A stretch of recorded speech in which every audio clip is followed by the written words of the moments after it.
Ladies and gentlemen, I am exactly 2 minutes late for this meeting, and I'm so sorry. I would like to call this meeting to order and ask everyone to join us in the Pledge of Allegiance. I pledge allegiance to the flag of the United States of America and to the republic for which it stands, one nation, under God, indivisible, with liberty and justice for all. We always start off every meeting with an introduction of our board members, and on this January meeting, we are fortunate to have every board member here. So I'm going to start off to my left with Rich. Good evening, Rich Johnson. I live in the Crabapple area. Mike Stevens, I live in the middle of Milton. Tim Bryan, I have a business in Crabapple. Marty Littleton, I live on Freemanville Road. Ed Parsons, I live on Red Road. Tony Shepard, Nettlebrook Farms. Laura Wysong, live in Crooked Creek. Next, can we have someone make a motion for approval of the agenda? Make a motion to approve the agenda as indicated. I second that. All in favor? Aye. I get someone to make a motion for the approval of the December meeting minutes. Make a motion to approve the December meeting minutes. Second. All in favor? Aye. Number 5, we have demos and we have none, so we'll move on. 6 is final review, and the first one's up to step is going to be Pike's Nursery at 3155 Bethany Bend. Come on down.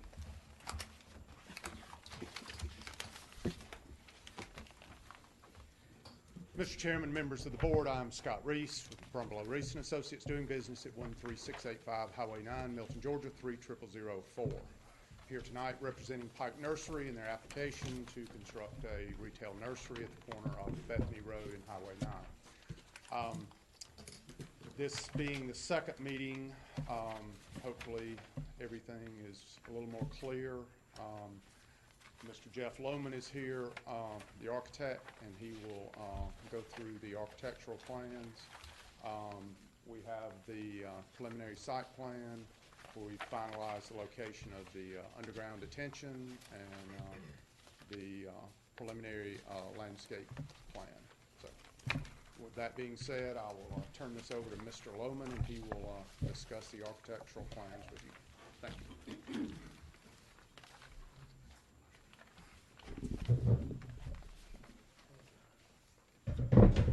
Excuse me. Good evening. I'm Jeff Lohman with Piper Bryan Her Architects. We're at 3000 Royal Boulevard South, Alpharetta 30022. What we wanted to do tonight was go over the building design.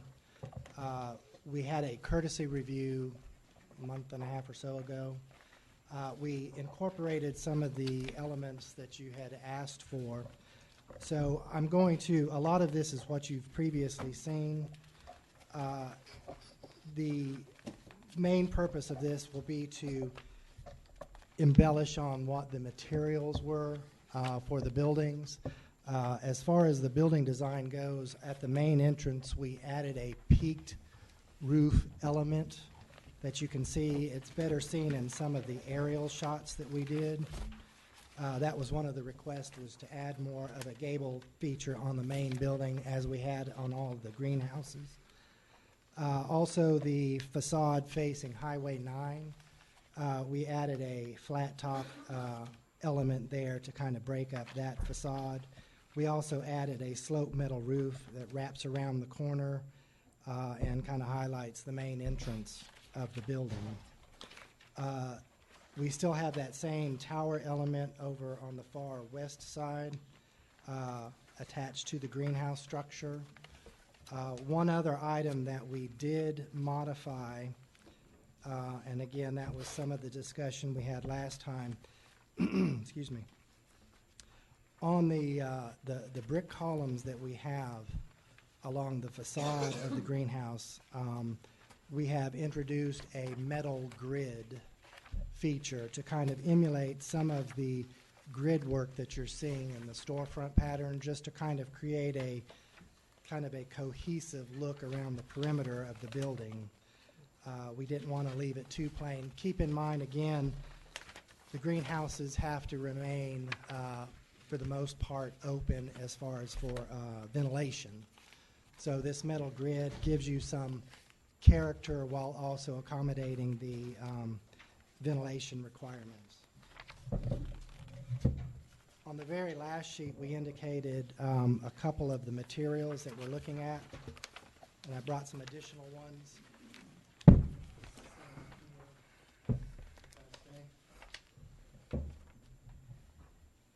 So the main two building materials are the brick and the faux stone, in addition to two different colors of all kind of keeping with a okay. There's one other brick that's going to be part of the brick columns that are along the greenhouse structure. It's just a small row lock at the base of the brick that lines up with the stone. So, yeah, I can.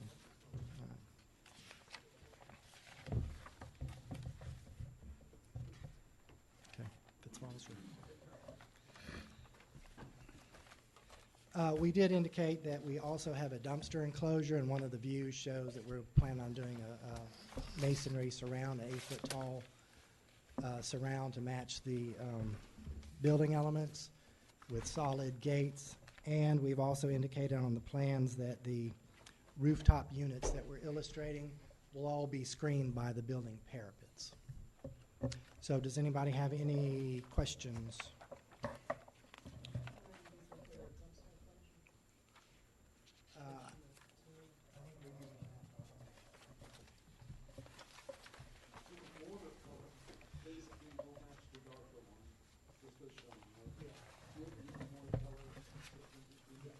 That's correct.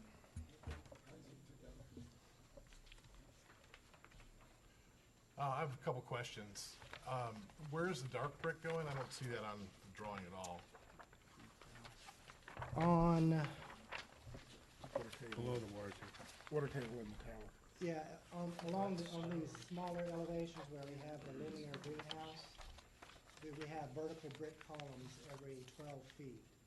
It's just a roll-off force at 3 foot above that column that has the darker brick in it. It lines up with the stone water table that we have going across the entire base. The top of the stone? Just the very top edge. The top of the Yes. stone? The top, well, it aligns with the top of the stone, but it's in the brick column itself. Okay. I see. Like right there. Basically just like one row right on the top. Exactly. Okay. And the stone sample there you have looks way lighter than the picture. The stone in the drawing looks to be darker like the stone, darker than your dark brick, Yeah, which I like a lot. I mean, that's just, That looks like it's gonna, you won't even be able to tell the stone from the brick if that's an accurate sample of what the stone would be. well, that's why we brought the actual sample. Right, and we just got into a big problem with that on another property, and I don't think the drawing looks anything like that actual sample. Yes, I would agree there. Looks a lot better, that sample. I think the drawing looks better. Yeah, we like the contrast Do you like it in the more? drawings. Contrast? There's not enough of a contrast. I think it looks exactly the same to me. Yeah, we can provide more contrast. Are we talking about the brick or the stone? Stone. The stone. See how dark the Stone, stone that is compared to the brick? Right. And that stone, to me, looks like the color of the brick. It does look darker in the picture. You won't see a contrast. You want the stone to be the standout feature. Right. And to me, it would just get lost if it's that color. And if we're on the conversation of brickwork itself, one of my concerns is the weather ability of the stone. Like, the lighter the brick, the more the dirt that will show up on that brick as time goes on. So, I don't know anybody else how they would feel, but I would like to see the lighter brick be a different color or darker brick, only because the weather. I mean, I can go down and show you a lot of buildings that have got the light stone or light brick, and you give them 4 years old, and they all of a sudden Or stained. are stained. Right. And so we're looking for long-term weather and long-term care. Now, I know that Pikes probably takes good care of their buildings, but We do have a pretty intense maintenance for our building. Our concern with darker brick, we just finished one in North Carolina, and we went with a darker brick, and it just came out way too dark. So our overall. Oh, Oh, sure. Sorry. you're Jeff, right? I'm Mike Chapman Mike with Chapman. Pike Nurseries. Our concern was that the last store came out really, really dark and just kind of disappeared into the landscape. So we wanted to go a little bit lighter with the entire palette. So that's why Okay. we chose the palette that we've chosen. We can look to see if there is just a slightly darker brick. This is that not we a, could go with. this is not a deal breaker for me to change the color of the brick. It was just me pointing it out. But I do agree with the rest of the board members, these border items, make them a little bit more jump out at you would be a Sure, better. I have absolutely no issue going a little darker with So, the stone. on That's the fine. bottoms. And, That's perfectly Maybe fine. one shade darker with all those? Just go one shade darker with each one of those? Is the mortar on the light brick, is it the darker color that you've got? That's pretty well illustrated in the booklet that we gave you. There's the material samples.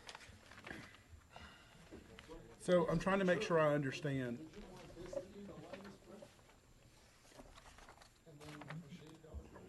Well, give me just 1 second, because what I'm trying to grasp how I want to look at this. I just made the comment about the color of the brick just because of weather and weathering. It's not that I oppose the color of the brick itself. What I'm interested in is, as Michael pointed out over here, that on the greenhouses where you've got the dark aluminum, and it looks like that color carries all the way through the top of the water table, Right. is that the brick carrying that color, or is that an aluminum I think that's the brick. cap? I think that's the brick. There is an aluminum tube that rides across the bottom. And what about, because see, if you look at this, that same color goes all the way across that bottom Right. of it. So the material, what I'm looking for is the answer to, what is the material? I understand it's aluminum when it's here. What is it when it comes underneath this ephes? Or I guess that's brick. It's the stone. Yeah, wherever there's stone, it's capped with a stone cap. Okay, And then to continue that same look of that stone cap, he introduced this darker brick on the brick. so color. that is the brick color that's going to be this That cap. perspective. pretty And that's well what we would like to see, Yeah. more representative of the color, a dark stone. a dark color, so it Right. shows up. But the color match, in my opinion, this is a humble opinion, should be where it matches the aluminum, the color of the aluminum that you're using on the rest of it. So it looks like the picture, because the color for the aluminum is the same color of the cap that goes all the way across. Yeah, do you have an actual example of the aluminum? Yeah, we were using, and this is going to be the same color as illustrated in the storefront as well as the metal roof. It's the, this is the classic.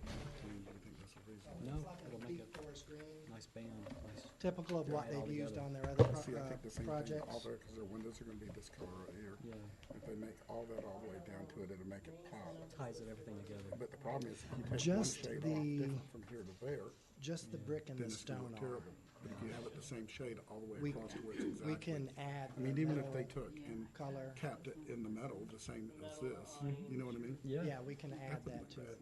No? I'd like to see I think the one whole of the entrance last be Is stone. classic green gonna be the it's just color where of your right all the finger metal was. roof? Over here. That should be stone. Yes, the metal roof It's way too and much also gray. the It looks like this quad. aluminum grids Maybe this, that are along the. wherever you have those. So anything that's aluminum's gonna be that It looks color? like the Quantum Bank building, which is Big the gas. building in Milton, in my opinion.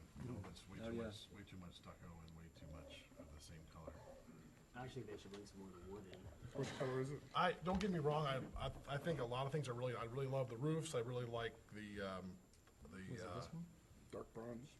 greenhouses and all that Oh, green. yes. When I first saw this yesterday, I felt that there's way too much, it looks to me, like in this picture, the south elevation and this portion of the west elevation, to me, looks like stucco from a distance. It looks like an ugly stucco Oh. building to me. Yeah. No offense, but that's what it looks like to me without, you can't see the detail in a picture that's an inch tall, right? Right, But right. I think I'd like to see both of those entrances be stone, so you'd have a little bit more stone to break it up and less ephes. Well, the two entrance oops, Or brick. they're all brick. I understand they're brick, but it looks like stucco. I think the other thing that will help too is the darker grout that we've used. I think that's gonna give you the contrast, and that's not showing in the small illustration. I think it would look a lot better to be stone if that's not outrageous. I don't think it could be that much more to do that. That would really break up those two big areas and make it look, frankly, I could see the whole thing in stone, personally. I just came from an area of Texas that's an area similar to Milton, and they use, like, the materials they use are heads and tails above what we use here in Milton. I mean, it was a beautiful city in what they do, and it's no different than Milton in a lot of ways. But I'd like to see just more stone in both those entrances, if anybody else feels the same way. And one other thing I noticed immediately was that the air conditioning units are not hidden. They're not, your roof line isn't tall enough to hide them. They're even showing in the drawings. And we've had that problem with other buildings, like the Well- Target and those other buildings where they're not really hidden. They're shown in a straight-on view, but from ground up, Well, if you you're won't be able to see them. If you're standing 10 feet from the building, maybe, but if you're standing 50 feet from the building, can you see them? Well, we've got a model, and we look at those types of things. An actual 3D building model, so we make sure that the units aren't seen. What if they are? There's no consequence, right? So. No, there would be- Would it kill it to be 2 feet higher or something, or have those put behind the gables maybe? Something. so The that problem they're- with putting the HVAC is gonna be is the mechanical drawings on the inside is where they've got to drop line their ducts. So where the HVACs are on the roof right now, they pretty well have to stay reasonably within that Well- same section. We also use a ductless system, so it's just one discharge, so they certainly have to be placed evenly across. Right.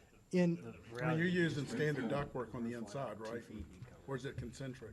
It comes out of one unit. And it's Right, I know. concentric, yeah. And in reality, based on another store that they did, we're showing 4 rooftop units, and their other store of the same size only has 2 rooftop units. And they are somewhat centered in the middle of the building, side by side, How tall are 30 the feet units? apart. It Pardon should me? be about 36 inches high. The units themselves, with the curb, typically they could be as much as 4 to 5 feet. And how high is that false thing behind? The parapet is 21 feet, and then it goes up to But from the roof to the. 30 feet behind the, But from the top of the roof, you know what I mean, the covering piece. If this is the roof, the top of your thing is here. From the roof how to the big is top of the this? parapet. it's about 4 feet.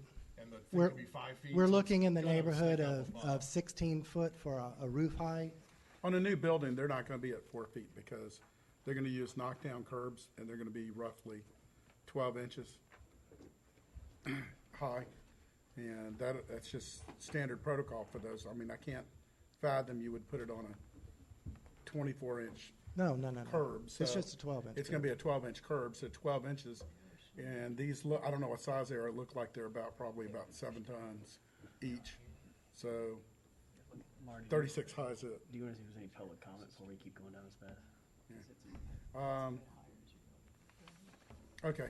Why don't we see if we got some public comment real quick? Do we have any public comment? Solve that question. Okay, we solved that problem.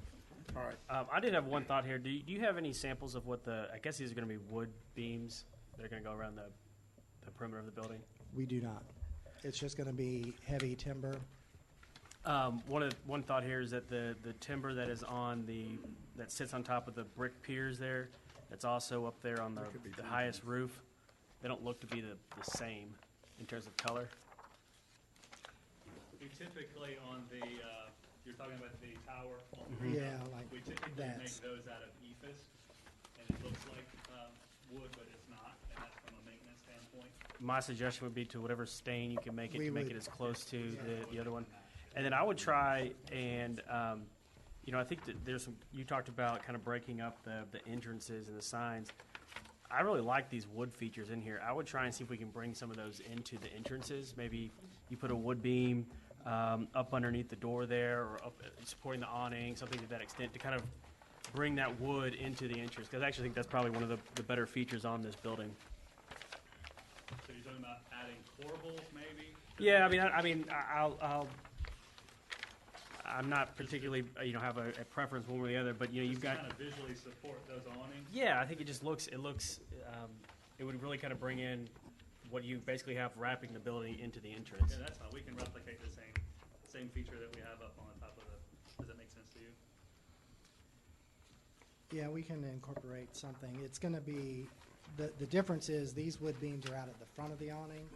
These awnings stick out from the building, so any wood we put back there, you don't really see it until you get up from under the awning. Well, I would try. Well, however you get it, I would try and whether you frame the building in with wood, or frame the doors around there with wood, or even if it's kind of a faux type, it's not the actual frame of the building. But you see what I'm saying? Like, that's just one of the. I don't know what the board thinks. That's just one of I think the strongest pieces in this building, and to bring that into the entrance, which does look somewhat industrial to some extent, helps soften it up a little bit.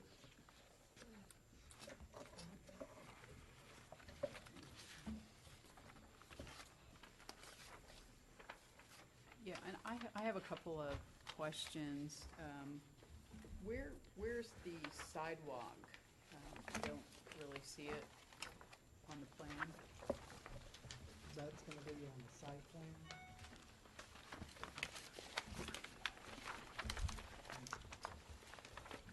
Which, sidewalk where?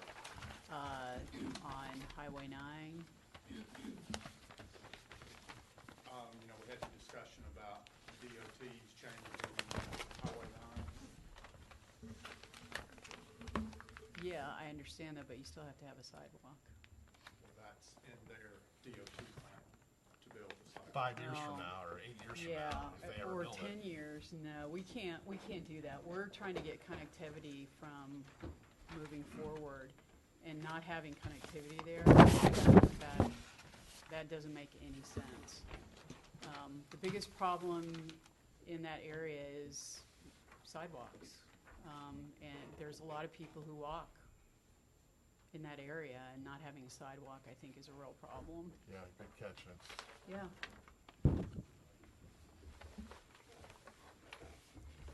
Yeah, I mean, Yeah, who we're not knows? gonna wait for DOT. I mean, my gosh, who knows when that'll be, if you'd ever believe half their plans, which you can't.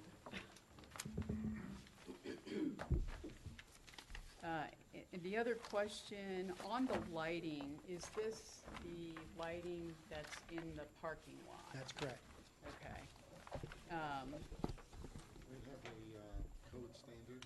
Yeah, that doesn't meet the highway, the He'd have to meet, Deerfield over form-based code standard. It does He'd not? have- Okay. he'd have to meet the one that standard approves. Yeah, my just ensuring that it's downlit versus, so it's not, because you have, a senior living center right up the street, so that would be distracting. And I guess how often is that lighting running?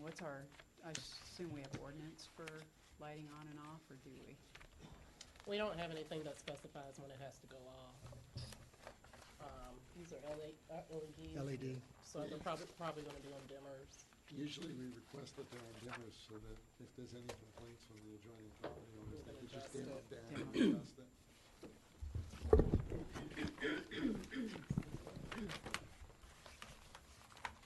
Bob, do you know if there's sidewalk in front of that animal hospital?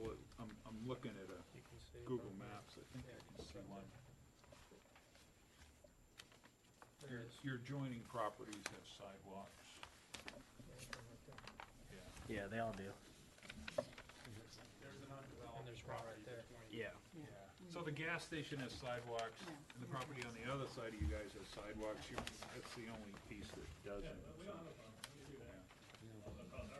And then, can I just ask I'm sorry, I'm losing my voice. The floorboard horse fence would be on that new property line? Can we, You put it on the new property line? I'd say, What do you do with the floorboard fence? that would Yeah, happen. put everything back far enough so it doesn't get destroyed by, when they do widen the road, if they ever do. Right. Instead of putting it on the road like they do now. Was it supposed to be in land acquisition now? This is gonna be happening, we've been told that's gonna be It's happening. 2021 or 22 before it's Right finished. of way acquisition. It's 6/17. According to That's serial 4 or leaders, 5 that's years. happening in about 3 to The way 6 Georgia months. works, But the you know. construction will You not. take down one light But pole until every 3 Those months. plans are finalized. You wouldn't know where to put it. It's gonna be different.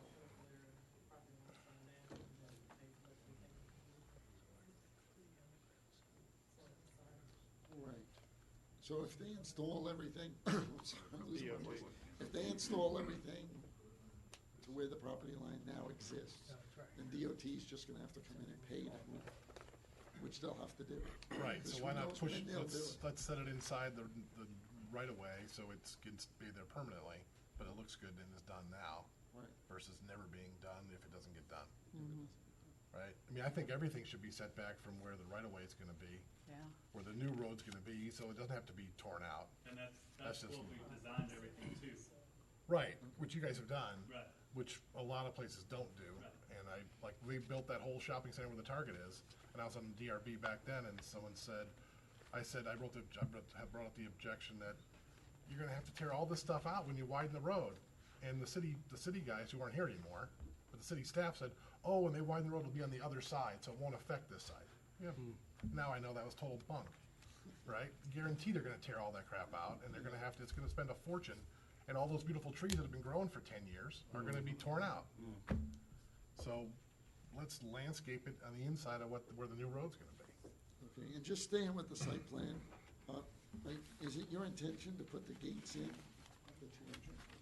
It is our intention. Actually, I'm glad you brought that up, because can you connect the gate, because the gate looks like it's set back off of the fence, connect the fence to the gate? And I asked Jeff that, when Okay, we cool. first sat down, I told him, I said, there's no connection of the horse fence to the gate. Because I think the gate's That really, was just really, miss, yeah, So that, we've already talked about that. cool. Okay. And with the property joining along Bethany Bend, are you gonna construct a wood fence there? Is that what I'm saying? That is a BZA requirement. Yeah, it's a box shadow fence, That is correct. shadow All box. right, so they'll be putting in a shadow box fence along the property. Are semi trucks gonna be able to be parked, like delivery trucks and like, if you have a Christmas tree sale and like Costco does, right? Costco has a semi truck parked next to the store with 500 Christmas trees on it that sits there for a month. Is that stuff gonna be parked along that side for any length of time? For the conditions of the BZA approval, there's no overnight parking of trucks except in the 2 designated spaces on the site plan. And those are those two there at the end of the Right, outside there are space? two Okay. Marked on the site plan. But those can stay there for how long? Forever? That is, yes. So we could have a truck that says, Maersk Trucking, Pine straw. forever parked there? That is per their design and per their plan. Yeah, it's not gonna look too good. No. So is that gonna, you guys can, obviously you sell a bunch of pine straw too, right? So is that where your pine straw That's where trucks? the pine straw will live, and that's designated on the plan here that we've looked at and reviewed every time.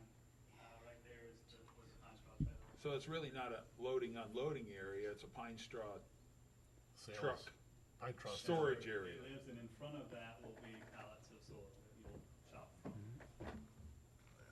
That's how the As other far as Pikes the is. deliveries, over everything there comes around in and gets Yeah, that's how unloaded. Home Depot is too. It looks like. I'm sorry? It's As terrible. far as the deliveries, everything's pulled in, we unload it, and they leave stock. But at Christmas, we don't do like Costco, we don't have a tractor trailer full of trees.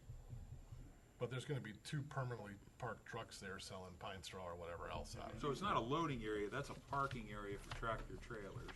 There's gonna be So one what- truck. So the question, Well, I understand it's on the site plan, but if that's the parking area, where's the loading area? It Right can't be the next to same. If you got 2 tractor trailers there, Right one, next, it's right one next to it, tractor right on trailer. top of it. It's a customer loading area right on top of it.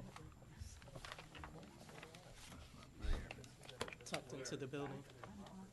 oh, okay, I see customer loading. Yeah, but that's not where tractor trailers. That's right, it's, That's where pickup trucks can back up and load out stuff. Mhm. Get down. It says loading area. That's the term that's being used.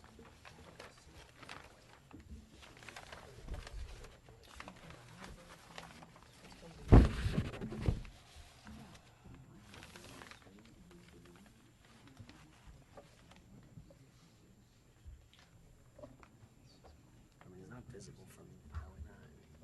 It's the upside. View up here. It is. Right. Yeah, Requires some screening. This is the freeway entrance, remember, this is gonna be a 6-lane Right. thoroughfare here But if you put eventually. some screening right here, then it blocks it for the most part. Sorry, trees are here for now. Yeah, You know what I mean? screen this. Yeah, that's a good idea. Well, all right. Well, can we put some landscape screening up there, kind of at where the road turn? Where if you're coming off Bethany Bend, here, I'll show you.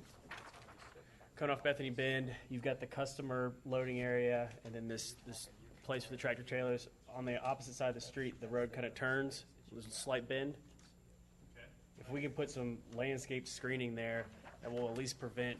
Like arborvitae, something Yeah, that's gonna be that'll big prevent- and permanent.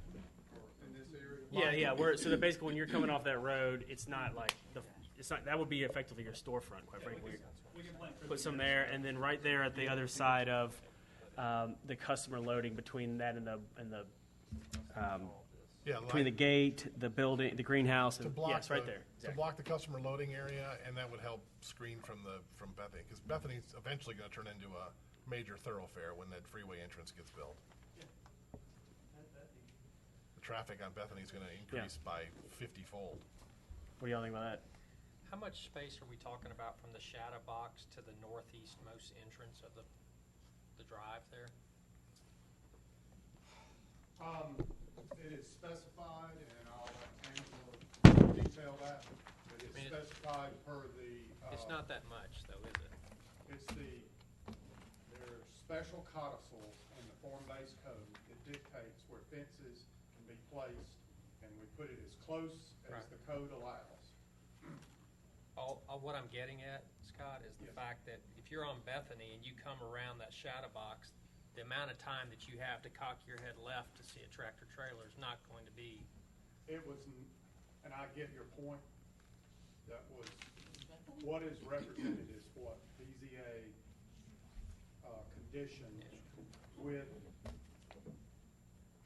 fitting into form-based code. I We don't- weren't really happy with it, but we were given the conditions, and you. Well, I think where you've placed it, there's not a lot of options. You've shielded it as best you can from. And we had no That corner. options in Yeah. the placement. It was, we were I mean, the only instructed. thing you could do would be, like they said, do some landscape screening along. Tony, you're talking about the shadow box? Yeah, I'm talking about right here. So you've got the shadow box fence back here. Their trailers are going to be parked right there. So that's the amount of space that we're talking about. The real exposure, I guess right which doesn't appear to be that much. So that's what I was saying. I mean, if it's that big an issue, they could put some landscape screening Well, potentially. there is. So the shadow box doesn't start.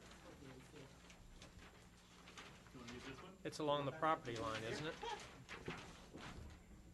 Yeah, So the shadow box, It's along the property line, right? and this is all landscape. Okay, so the shadow box doesn't come all the way up to Bethany then? No, it can. Okay. So You it's can't have not, an opaque fence. so what they have indicated on here is not really representative of where the shadow box. Oh, ends. yeah, no, it won't go all the way Okay. up to the road. So maybe some Yeah, all of landscape this is screening would, landscape. okay. Is that shown somewhere? On the, site plan. Landscape, It's no. actually, undisturbed buffer, planted rubber standards. to be replanted to buffer standards, 50-foot undisturbed buffer. Okay.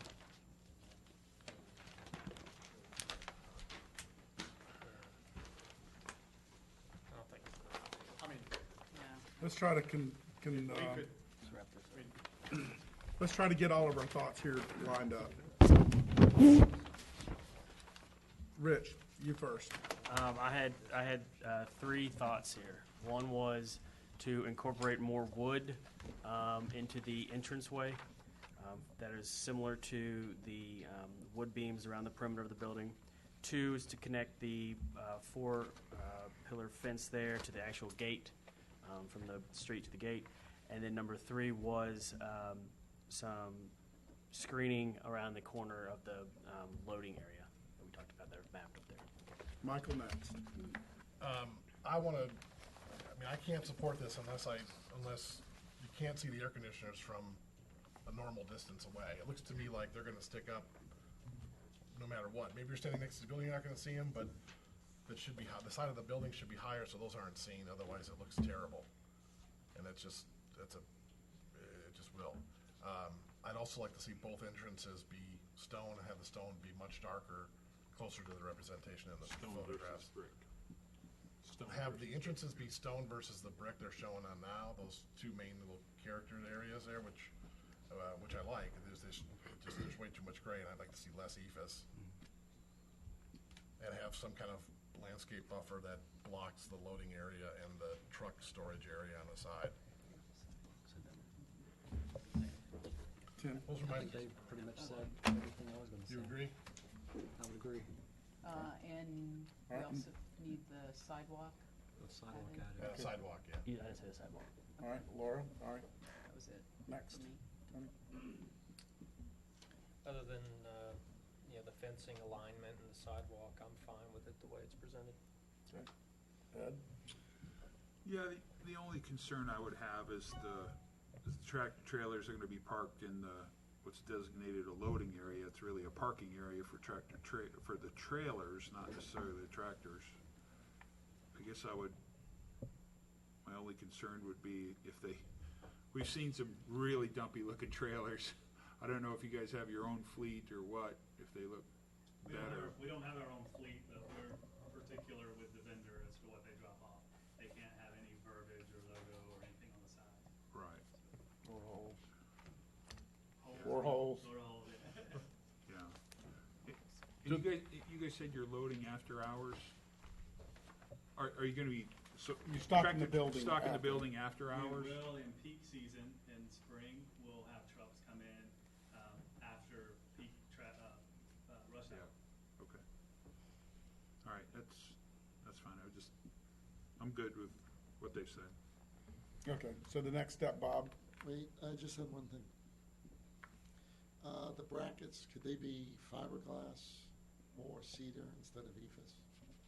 Yeah, I agree. They shouldn't be ephes. I mean, they should Shouldn't be look ephes.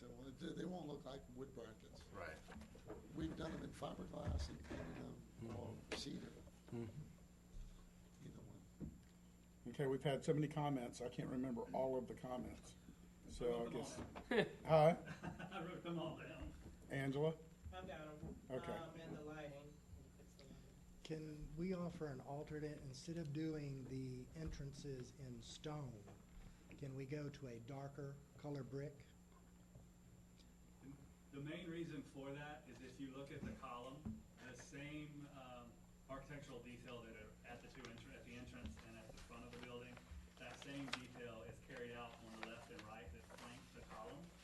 And if we change that to stone, you're gonna negate the columnar shape of the column, because it's just gonna flare out with more stone. So that's the main reason for asking. Sorry, I interrupted. No, that's fine. Yeah, I'd be all right if it was just a shade darker brick. I think it's more about the contrast, right, Mike? Isn't that what you're most concerned about? I just don't like that. That brick to me looks like, it's just, It looks like fire brick. yeah, it looks like the inside of a fireplace. Maybe go a shade darker on the brick. Let me ask you a question. What about, if the color's fine, the brick that we used at Phoenix, that sandstone brick, whatever that was, it's a very similar color to that, and it would blend very nicely with the dark colors that they've got for the rock and the other stuff. Do you remember what color brick that was? That looks pink to me. It's not. I think the brick's the worst part of that building. Well, I don't think it was representative of we'll what put they together said a it was darker gonna be. brick. I wasn't here then, but We can put together a darker palette and always bring it back next month. And they don't- Well, I mean, I hate to Yeah, you keep don't need delaying that them. now. Yeah. I mean, they can keep going with the working drawings and we can just show the brick later.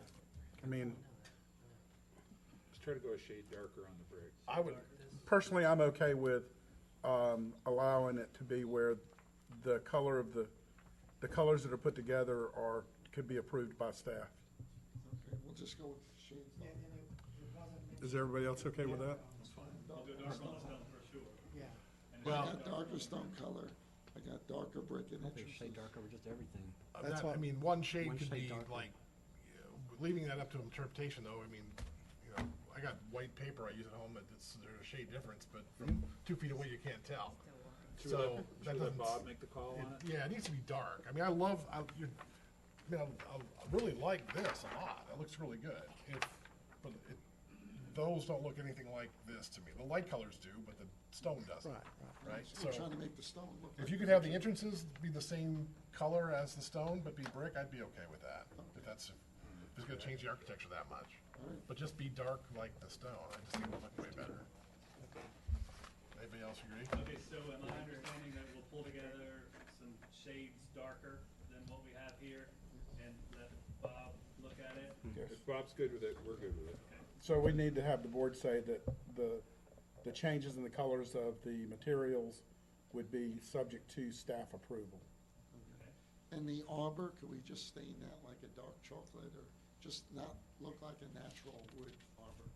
Something that's got a finish to it.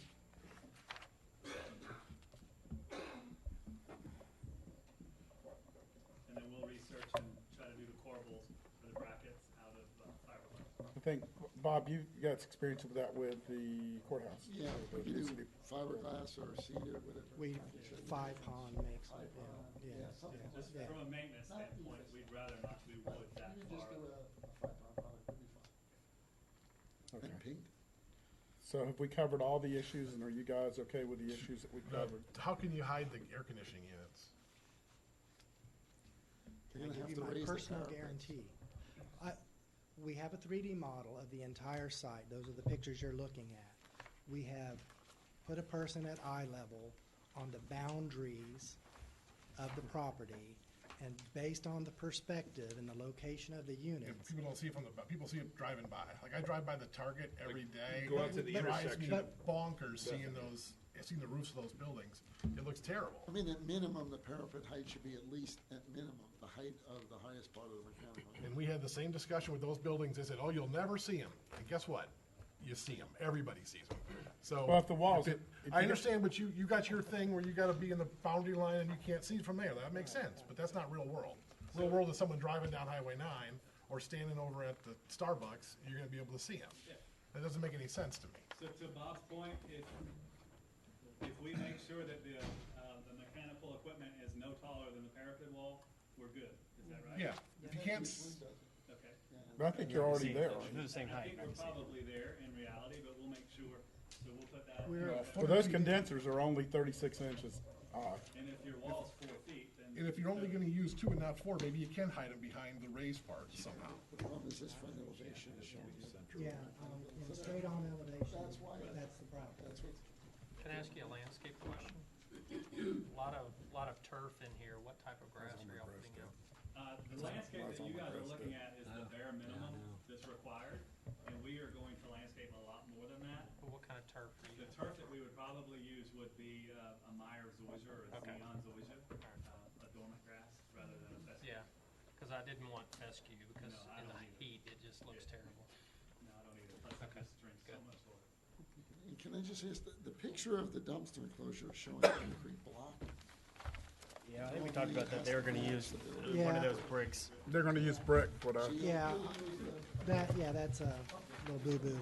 That has been Why are the discussed. gates there? They're never going to be closed. For looks. They're never going to be closed. Are the gates closed after they're hours? supposed to be closed. They are required by code. But they're never going to be closed. Now, they should. Okay, they're required to be by closed, but you can't, unless you go, code enforcement, go over there and give them a ticket. So they're going to look terrible open, aren't they? No. They're not gonna look any worse than they would be if they didn't exist at all. I think they would. I mean, that's worse than with a gate hanging there not doing They'll be anything. fine. Really? I like the gates. If they look closed, they look great. The problem is the gates are required. They are required to close the gates and keep them closed when they're not being picked up. So it is then become an issue But of there's a code gate, there's a enforcement. gate on the Highway 9 entrance. Yeah. Oh, you're not talking about the garbage gates. I'm talking about the No, gate he's on the talking highway, about the gate. talking about the gate here, that's gonna be open all the time, and people are gonna bang it into it. It'll be closed when we're closed. Other than that, it will be open. And so what about, is this outside our purview about the fire trucks? Be able to get through the gate? The fire marshal's gonna review it. All right, well, I don't care.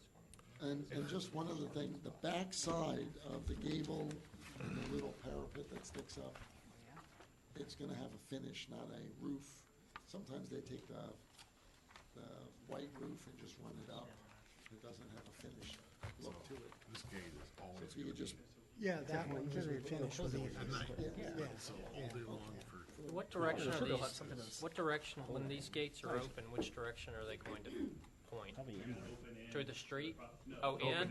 Because you lose 2 parking spaces by doing that. We need to check that. for the So gates, if they're gonna open out, If we you connect move the it, fence, yeah, they then can you open You'll- won't, then okay. you, yeah, pull up against the fence. because they're Okay. gonna move. because I didn't want them pointing out. Yeah, if they move it up, then that'll be. you okay with that? Are we, Just the size of the sidewalk, what does it have, what does the sidewalk have to be? What's the sidewalk, is it on Highway 9, is it gonna be 12 feet, 8 feet, 6 feet, 4 feet? I don't know what they're planning to put there, because it's not designed to. They're not 4 feet on the master, the new plan, it's like, they're like 10 or 12, aren't they? They're certainly not 4, and not, and can they be back away from the road and not 1 foot off the road that no one wants to walk on a Highway 9 when cars going 50 miles an hour on being 1 foot away from the highway? Yeah. Do you know what that looks I like? think it's 10 to 12. No, that's what Sarah's putting further up Highway 9 as part of the plan. Just make it be what it's gonna be for the rest of Highway 9. And to that point, can we put them put the sidewalks where they're gonna be Permanent. permanent? Not- Absolutely, it don't would look build way them out better. there by the If street you where wanna they get curve them turned. around, make them look good, yeah. I It'll be wouldn't. permanent. And the fencing, the black fencing, is that aluminum? A black aluminum fencing? It's the green aluminum fence. Green Matches aluminum the same fencing. green with the trim on the building. You okay with that? Where is it fenced in? It's around the outside the display area. Okay. don't we have some regulations that relates to the color of the fencing that's allowed in floorboard fencing? We're talking the This fence isn't for around, The floorboard has to be Talking black, about the wrought iron around the, Oh, around the outside Yeah, shopping right. area. that's fine. they don't really have anything for display fence. Okay. Floorboard fencing is black. Is the board okay with green? Or? I am. Okay, making sure. Black or green, whichever looks better. The outdoor display area, is that concrete or is that just dirt? What was the question, I'm sorry? Is this the surface material on this? It would be asphalt. Oh, this is all asphalt in here? So where does the concrete start? Actually, the greenhouses, under all the greenhouses and in that outdoor display space is all asphalt.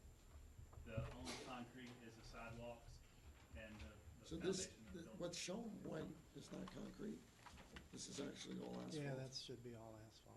It's all asphalt. Even Except, this? except, no, The sidewalk across the front's concrete. And then until you this? get to the fence, Inside the fence is asphalt. right. Under the arbor is all asphalt? Yes. It's all asphalt. It's shown, looks like, you know. It looks like it looks like concrete to me. Yeah. Doesn't. Practically, it's gonna be a nightmare, but. You know, just think about how you're I gonna don't know that I like that. what about instead of asphalt back there with the greenhouse, what about an aggregate or something that's, I think it looks like a you know, prison. you're putting a lot of impervious surface in there. I mean, it just, if that's all asphalt back there, I mean, is that not, Looks like Alcatraz. I mean, I'm sure you've done this at other places. I mean, is Every it, one of our, the shopability of gravel or. It's like a military barracks. People walking around and anything of that nature. We're a high-end retailer and ladies are our number one shoppers. They Okay. come in their high heels to shop. They want to be on a solid surface. We don't want to play arches on roofs. Yeah. How about a pervious asphalt?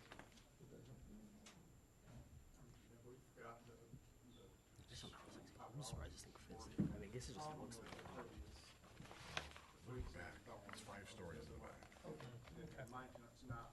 All right, so is the board okay with asphalt?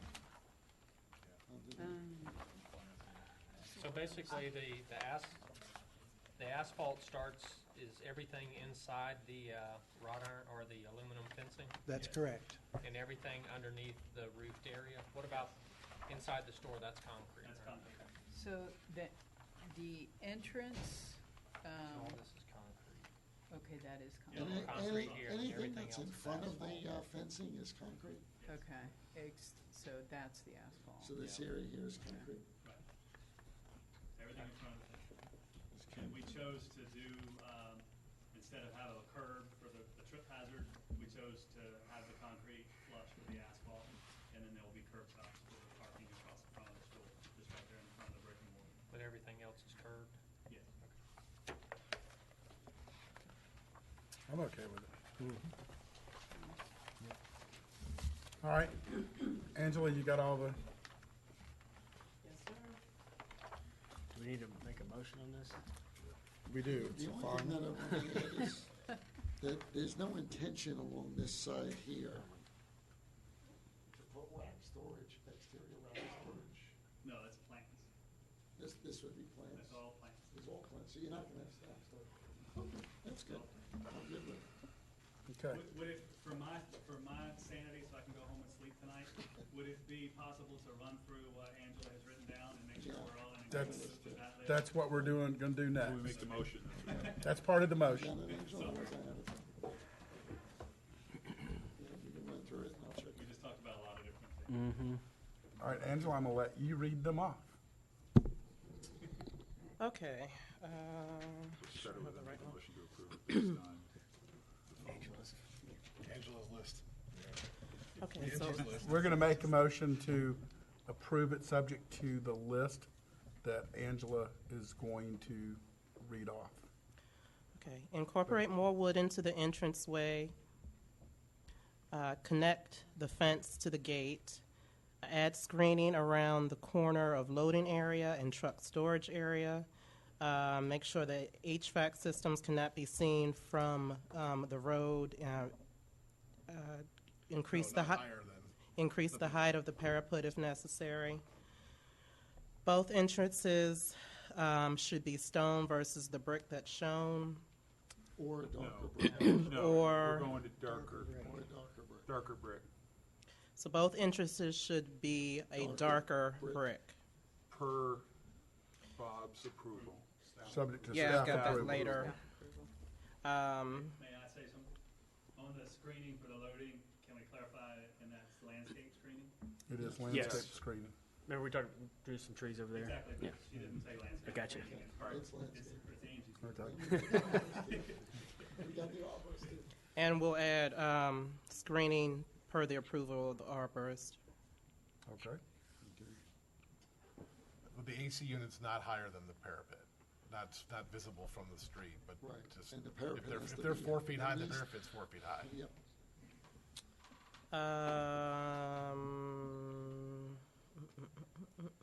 So are we okay with the stone color, or do we still want that to go Add darker? stone color. Okay. Darker stone. to match the So picture. add a darker stone color. Per staff approval. All changes to colors and materials are subject to staff approval. Add sidewalk along Highway 9 and Bethany, was that Bethany Bend? The brackets that are to be added are okay to be fiberglass, Or wood. Oh, wood, fiberglass or wood. lighting. The lighting fixtures per the Highway 9 form-based code. Dark shade for the Arbor to be stained a dark color. The dumpster to be the darker brick color.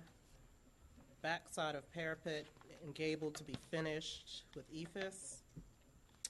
Sidewalks to be installed in their permanent location. And be at the size that's for the rest of Highway 9. So if it's 10 feet or whatever the width is. For Highway 9 standard. The the fencing around the display areas, green aluminum. And that's it. I got one thing that we missed. Where the aluminum bronze color that comes down and it caps the top of the water table, I want to make sure that color carries throughout along the water table. That's actually green. The aluminum grid is Is- green. Okay, so what color were you, because here it looks, It's gonna be, it's the capstone that's part of the stone. Ledge stone. okay, all right, that's fine. Do we have a second based on what Angela has read? Second the motion? All in favor? Aye. Go in peace. Well, good. I don't know if that was good government at work or not. Well, we did it so he could sleep. So quick.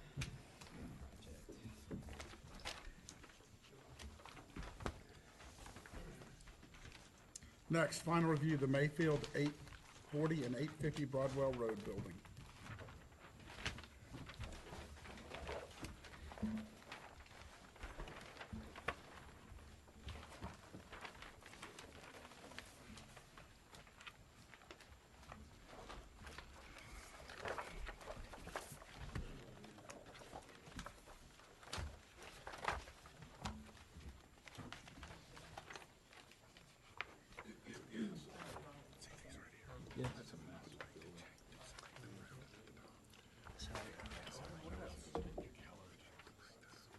Oh, okay.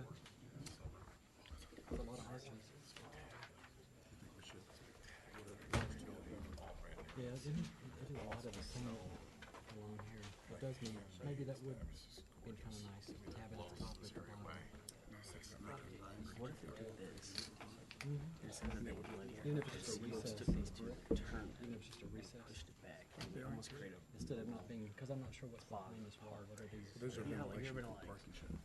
So then you could just do a full, secret. and you just have a vent That's part. similar to this at Rosemary, where you almost turn it and you push it back, and then Possible. A lot more seating. Right, and you found a lot of off base in terms of like it's more like this. thinking that's a lot. It wouldn't look so. Because the other idea was to come back through these and put columns. Marty, I think we're ready. Okay, Okay, I'm Bill D. St. Aubin, the architect for John Gadsden. And we came by and you gave us a cursory review back in October. This is the site that's across the street from the library in downtown Crabapple, or becoming downtown Milton. And this is a mixed-use project, retail on the bottom floor, residents in the middle floor, residents on the top floor and office in the middle floor. And the comments, I read through the notes to get ready for this meeting and do our final pass, were that the project looked good, but it looked a little bit like the beach. And John is from Milton and has done some of the first buildings in Milton, but he also owned a lot of buildings at Rosemary Beach. And so him and I both liked that architecture and reflected that our first time around. So I think your comments were right on. And so when we came back, we researched a lot of mills. We told you we wanted to go for the vernacular style. You have different options in the design guides, and we wanted to do the vernacular, something more authentic, felt like it kind of grew out of Milton, but also of its current time. And you have somewhat of that going across the street with the library. And this is really close to a library, so we wanted to pick up on some of that character. But we're really, from an image standpoint, it's like an old mill, and a lot of old Georgia towns were mill towns. And so it's like a giant mill coming to the town, and we're retrofitting it for this use. We did do the material board. I'm afraid to hold it up because these pieces are heavy. The glue's not going to hold. It'll just... Okay. But you can see the brick, we wanted an old-looking brick that was kind of faded, that would lighten it up and it would match the building across the street, was almost white. But we wanted the base, I think it was a good comment somebody mentioned earlier, we wanted the base a little darker than that, so the base has a cast stone and then a rusticated stone look below that, not unlike what's going across the street with the library. We wanted to put a lot of old mills have heavy timber. So we have a heavy timber lintel going above the storefronts. And then the roof is going to be like a metal roof that you would see on a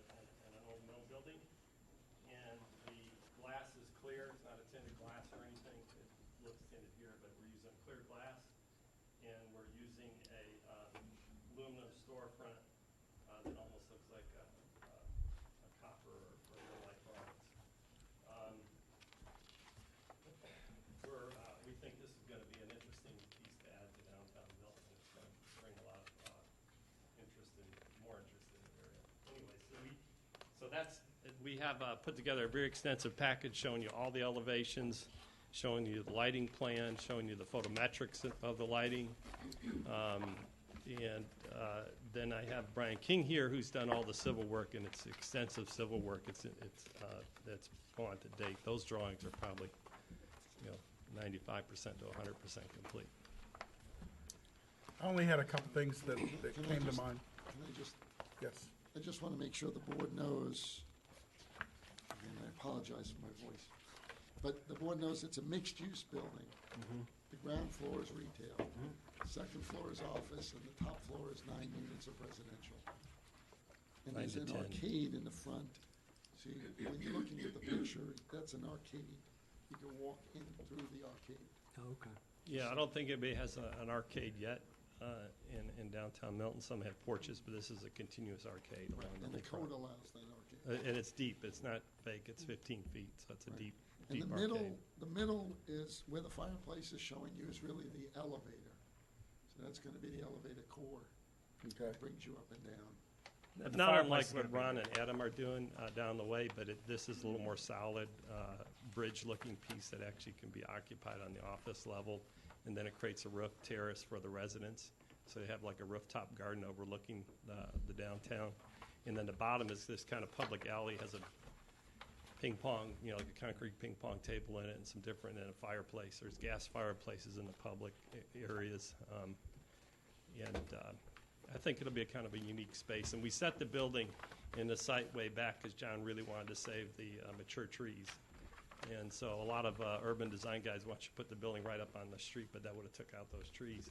And so we worked really carefully on a plaza plan that I think I showed you last time, where we could work the sidewalk around those trees, and creates a little bit of a green or a forecourt for the building, gives it some presence.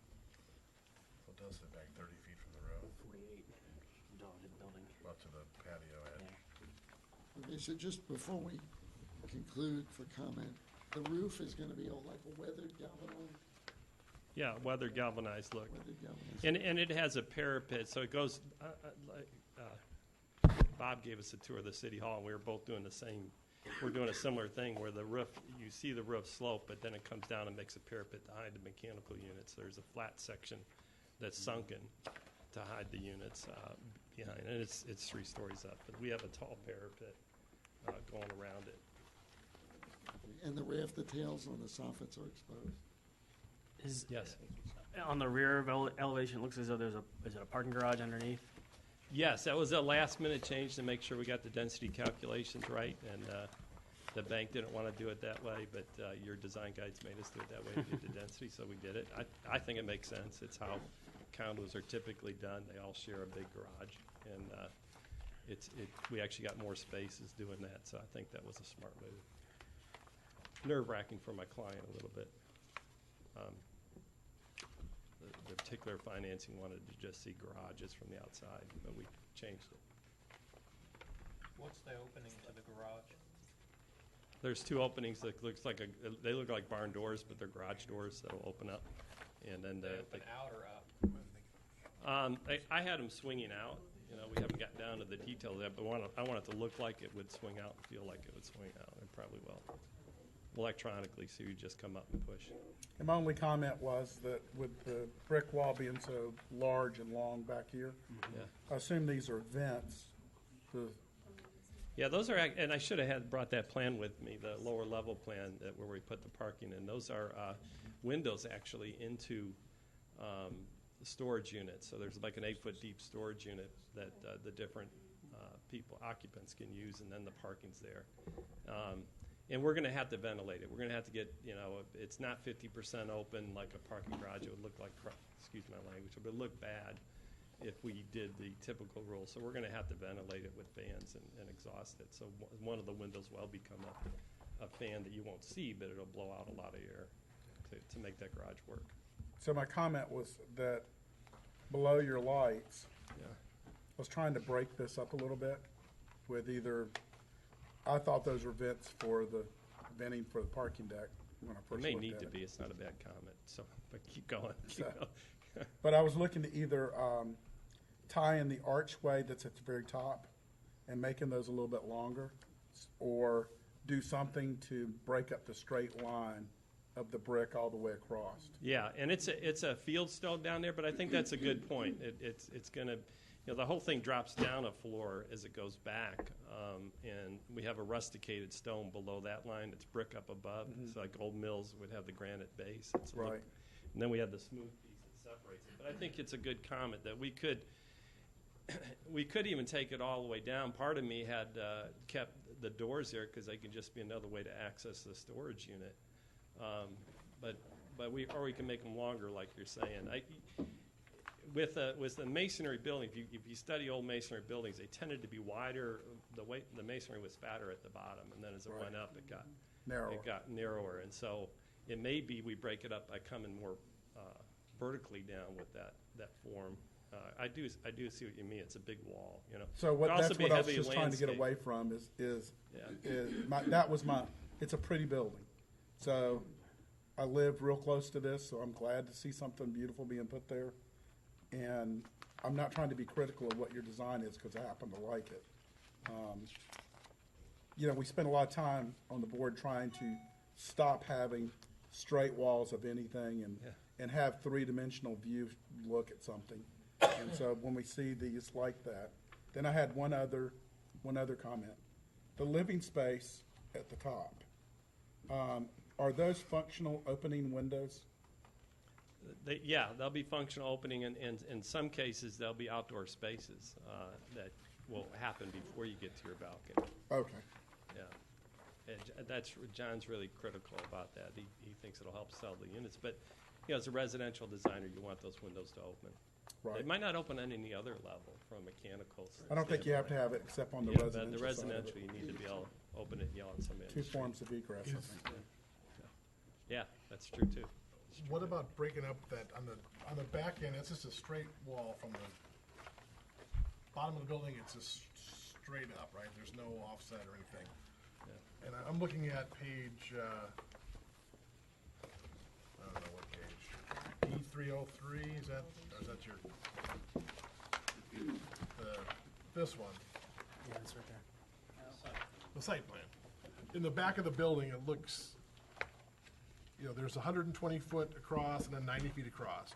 Yeah. That back wall of the building, is that like a sidewalk or a curb where it raises? This could be heavily landscaped. Right, that would break that up a lot. Like, change because we had garages come in. That will eliminate the windows, landscaping. Have a little landscape low strip right low there. landscape plus trees, maybe that'll high enough to break up the tree, to break up that back wall. So, Martin, are we waiting for public comment here? Yes. Do we have any? Do we have any other comment from the board members? We have some thoughts. I'd rather wait. Bob for has some comments. No public comment. I'm waiting for Bob to tell me what he's got in his mind there. Oh, okay. I'm waiting on you, Bob. Third story windows we got. You're allowed to have signage legally in the front and back of the building. And I know in the front you put a band area for signage. Is your intent to put any signage in the back? And if so, where would you place it? I mean, you gave me a dedicated area. Because most people are gonna pull in, park in the back of the building, and then look up and say, where am I going? Yeah, the architect in me doesn't want to put signs back there. The merchant will want to do it because that's where the parking is. Yeah, I mean you're trying to funnel that from the back to the alley that we're creating, and make it a graceful way up. So I think if you did signage in that area, plus we have, like, if you've ever been to the avenues, we have this walkway that goes right through the parking lot that's heavily landscaped. So everybody kind of goes down that central axis. And we're trying to brand it, I think John's come up with this, trying to brand it the Mayfield, so we do have the Mayfield signage on the back. But in the retail, so there's probably only, we got one big restaurant, 1, 2, 3, 4, 5, 6. They're nice size retail spaces. I was impressed we wanted to do that, but there's only 6 tenants, so we could probably put the signage somewhere near the entrance to the back. Good, so it wouldn't be wall sign. No. Is that what they're trying? Yeah. It's also going to be more destination oriented Okay. because you're going to know know where you're going before you pull into the parking. That's Yeah. the goal of this development. Okay, so if we. Yeah, we could just- didn't want to do the perpendicular signs at times, you know, the little ones that come off, If the we could add brackets that that to come off, the- but more pedestrian oriented.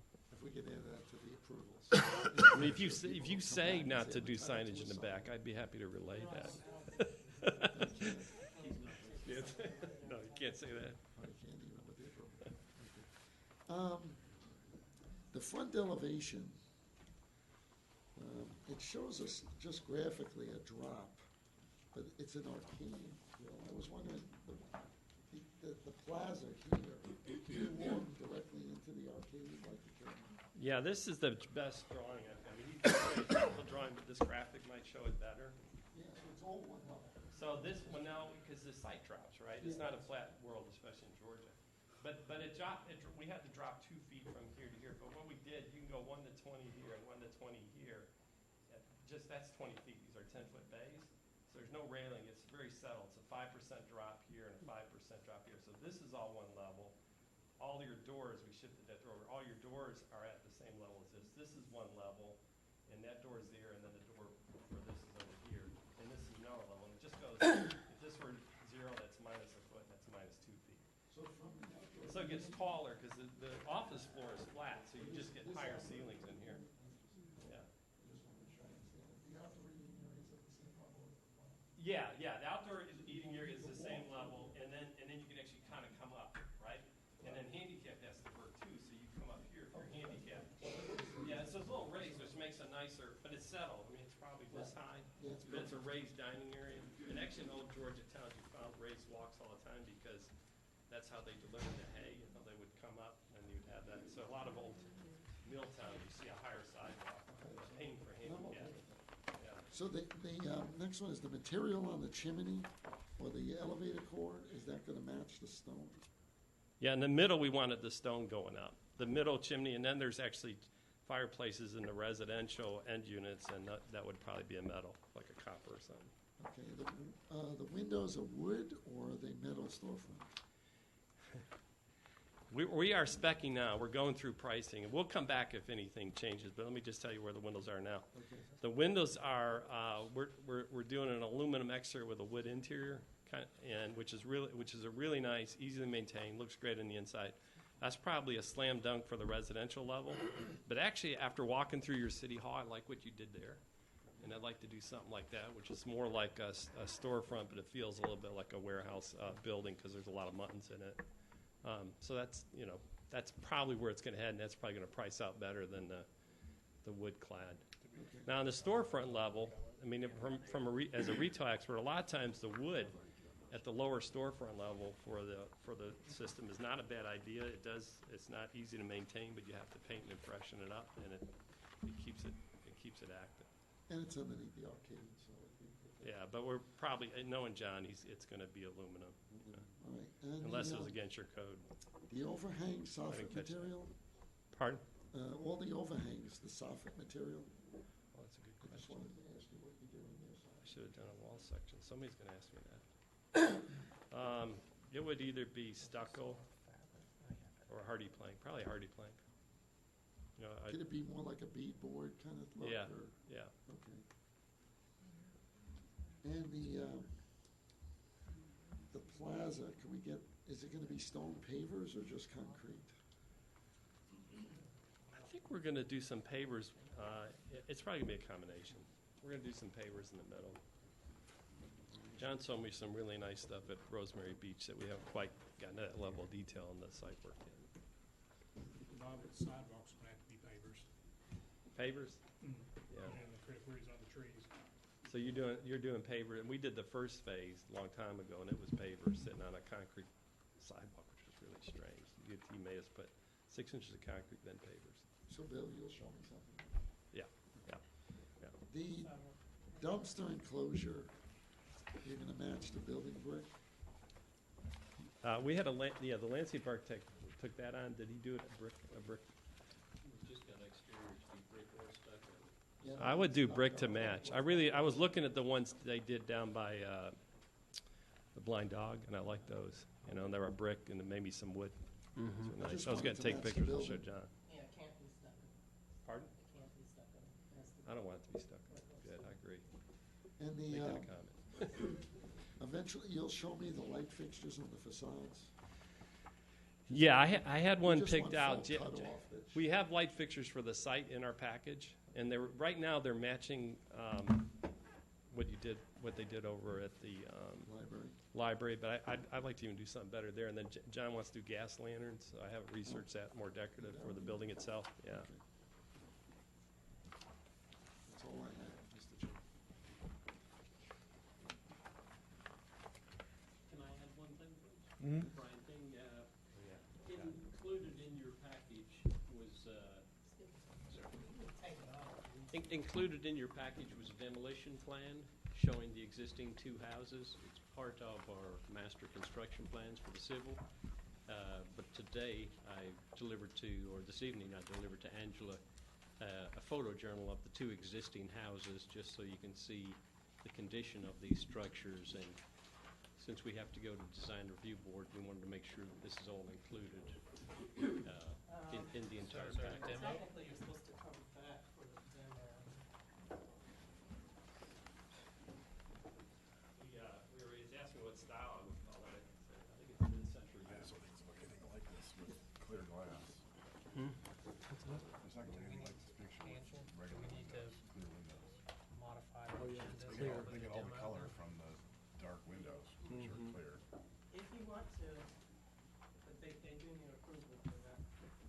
Yeah, I'm sorry. We didn't have the pictures at the time we submitted right around the holidays, and I'm glad we got it done. Mario, let's make sure there's no public comment before we go further. All right, then just one last thing. I think there's more Bill, you detail. mentioned the railing would not be a wood railing. Yeah, that note was checked out by Mr. Aspen, but yeah, we would rather do railing from maintenance. So I'm sorry. Yeah, the railings are called out as wood, but we'd rather do some aluminum that looks like wood from a maintenance standpoint. It's pretty high up. It's 3 stories up at that point. I just want to make sure you get that on. Thanks for remembering that. John asked if it was okay. So I think the building looks great. I think there's lots of little unknowns that are yet to be confirmed on your side, I guess. Yeah, and we'll do mock-ups on site, and if we do change things, we'll come back here. So where I'm trying to go with this is, Bob, are we ready for a final on this project, considering the additional things that need to be looked at?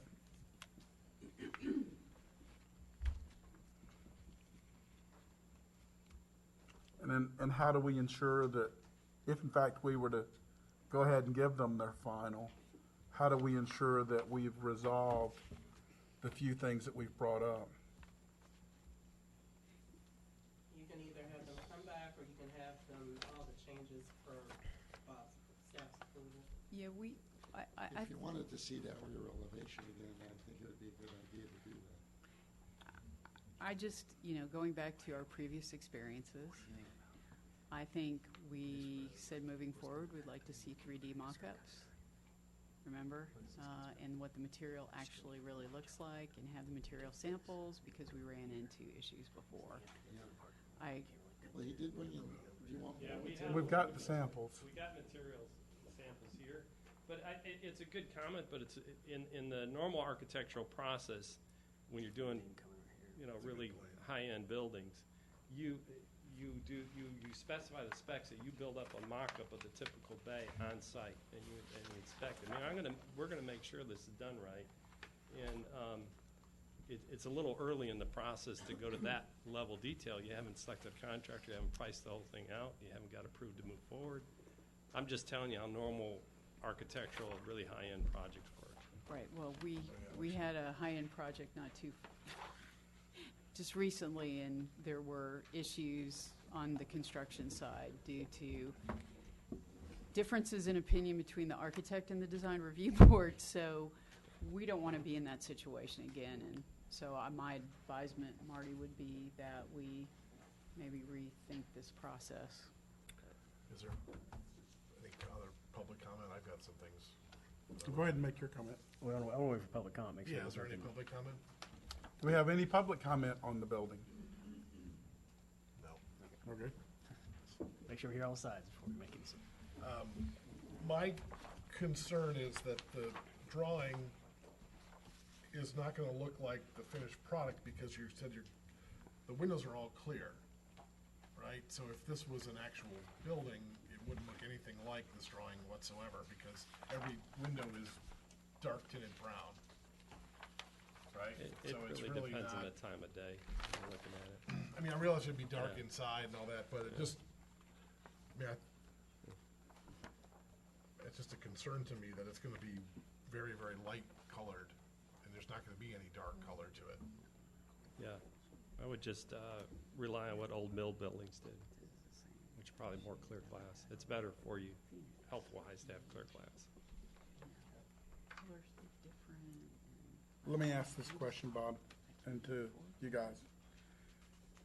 If we gave you the approval for the demolition of the buildings, which would mean you don't slow down, if we have the comments that we have that need to be addressed, will it hinder you in terms of your time frame for our final approval if we ask you to come back with these other little detailed things that we need, like the rear elevation primarily, if we go ahead and give you your demo portion of this?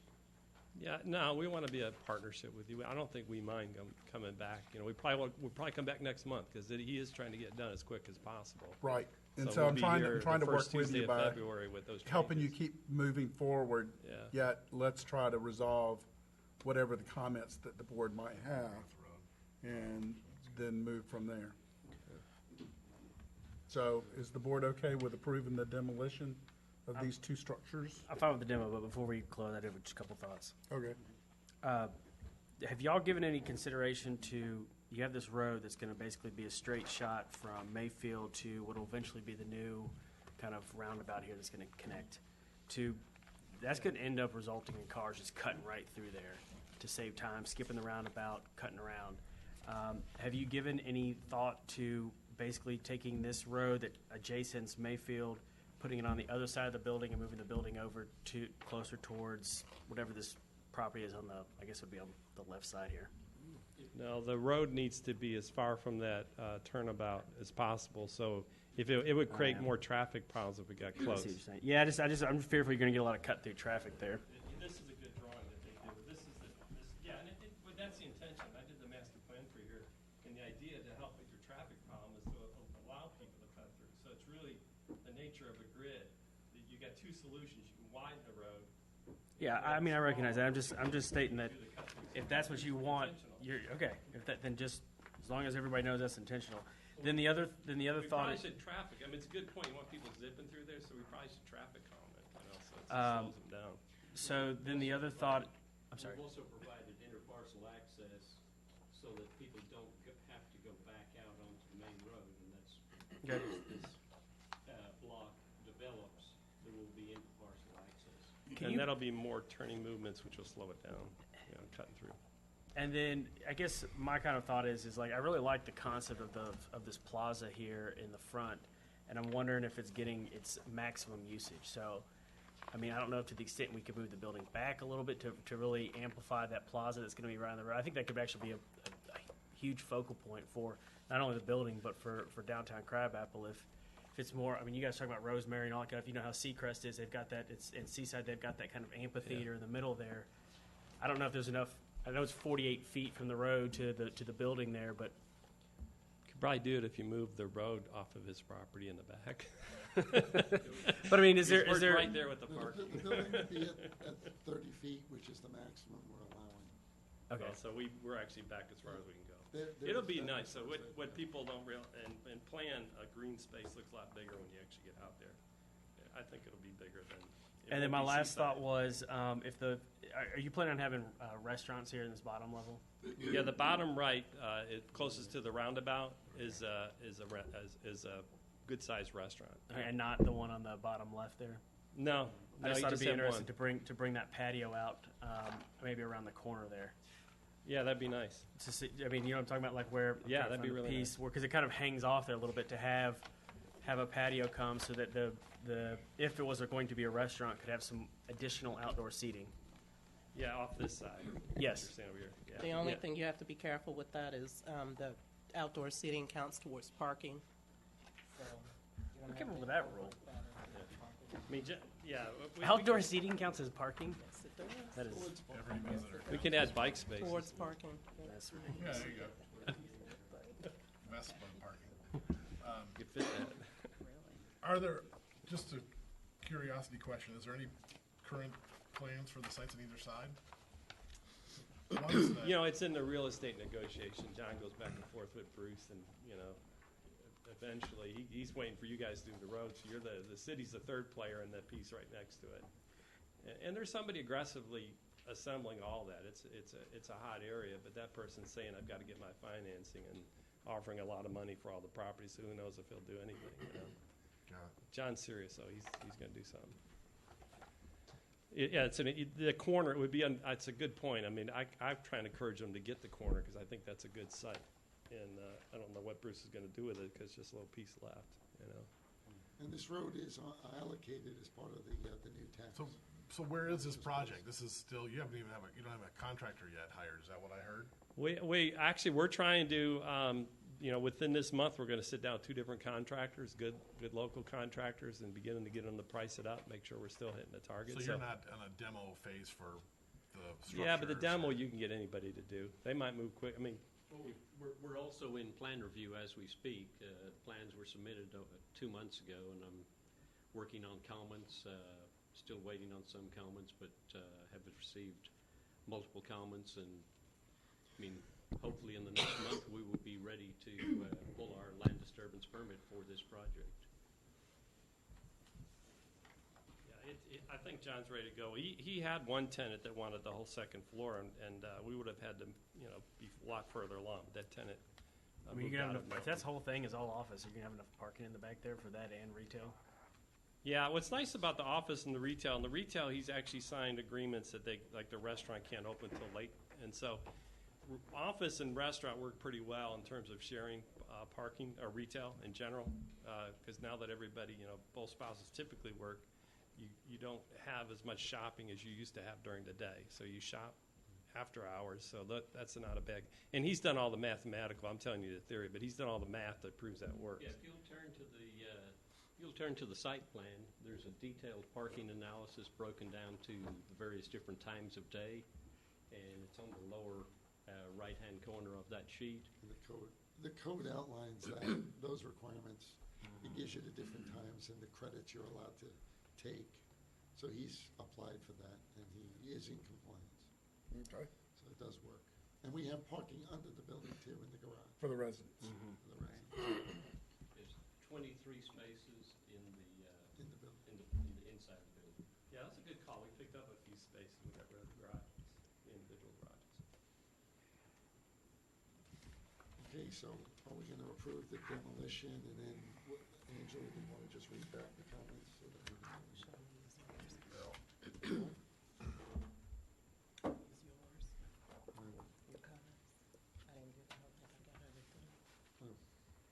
If you want to read yours, I will. Okay, so the comments I had was that the third-story windows would operate for the dwelling areas. The rear signage would be allocated in that little cut-through area that, not on the building for now. The lower rear elevation, he's going to redesign the louvers or add columns or do something to break it up three-dimensionally. The front elevation aligns with the plaza and the arcade. He'll indicate the material of the chimney core. He'll indicate whether he's using wood windows or aluminum storefront. He'll indicate the overhang and soft material.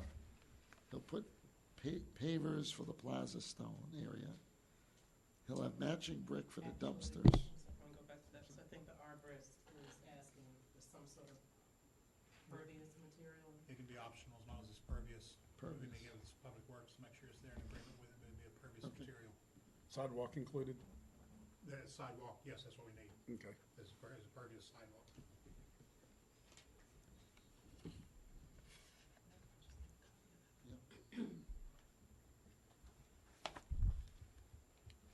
That's it? Well, there's, Then we also had the comment about the rear elevation of the building? Yeah, that's what I said.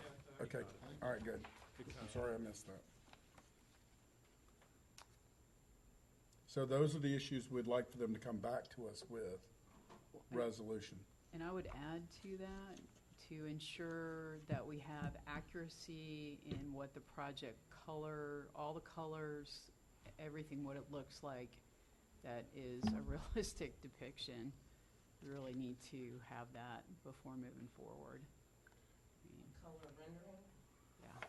Yeah, We really don't want to go where we went last time. What you could do, what we've done with some clients, is you put all this in a notebook and you keep it. You know, you take this, this is where it shows up, and have it in you have these huge notebooks. You really can't go off of the rendering because you're just not going to get the right colors. And I have to go for the material, boys. yeah, I just, Every printer will treat it differently. Yeah. Right. Depends on where the ink is in the day.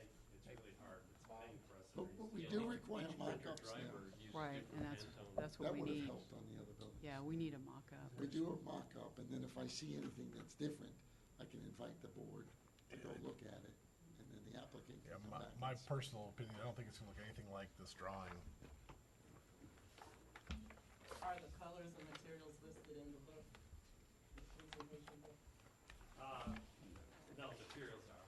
The colors are here, but we can list it. We can add I that. will say, if you look at City Hall, the windows do look darker when you're looking And at it there's probably visually. clear glass though, aren't And they're clear glass, but they do have a darker image to it, so I don't know if it'll be exactly this, but it would give you a slightly darker look to it. This is very, it's The gonna, I best think thing's a this, full-scale mock-up on site, but you don't. I just think it's gonna look very government-like, very sterile, government-looking to me. For the signage, Yeah. there is, I don't think he's going, he's not using up as much as he should. Okay. He's lower. But I know John, the owner, wants to have the Mayfield like engraved in the stone. Yeah, it's gonna be So engraved in the cast iron. it'd be engraved in the cast stone, so I think that would give it a nice, like, long-term, sort of, timeless look to it. Okay, is the board okay with the demolition portion? I think you've got to add it to the agenda. Yeah, you do. You have to make a motion, or somebody does. Gotta amend the agenda to add the demo. Okay. I'll make a motion to amend the agenda to add demolition for the Mayfield, 840 and 850 Broadwell Road. Second? All in favor? Aye. Okay, Excuse me, may I correct that address? It's Mayfield Road. okay. Oh, it's Mayfield Road. Okay, we have Broadwell. Okay, thank you. So 840 and 850 Mayfield Road. We should let these people go first. All right, so we've got, Feel bad for them. all in favor of it was, Is there anything significant about any of these buildings? I know them well. There's nothing. there's nothing about them, there's some of them that, there's one of them that I know probably shouldn't be standing. Yep. Female retail won't be there anyway. No. Is there's no historic relevance to any of these? None. 1940s, It's like a post-war 800 square foot building that was added on. It's like a crappy little building that was added on. so we made the motion to add it to the agenda. So Write that in. can we have a motion to Are there approve? any on-site septic or anything that would have to be? You already approved the agenda, now we gotta approve. What Make a motion. are the ages of the two buildings?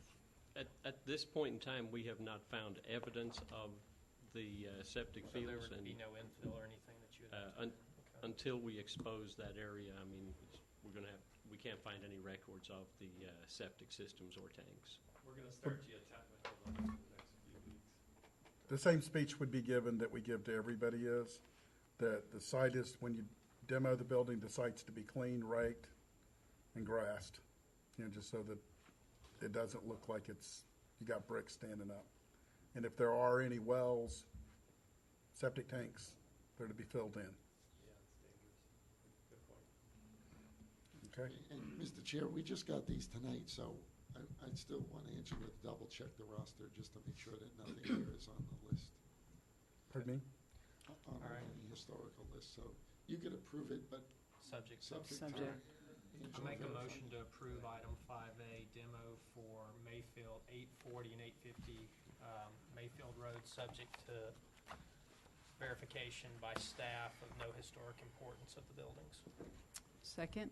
All in favor? Aye. Good to go there.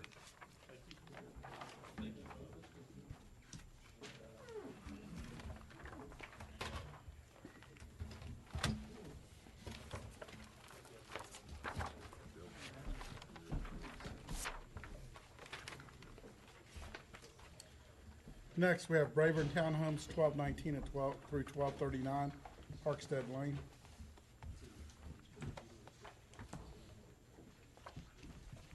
So did we, I know we, Mr. Chair, we approved item 5A, but what was the final resolution for item 6B?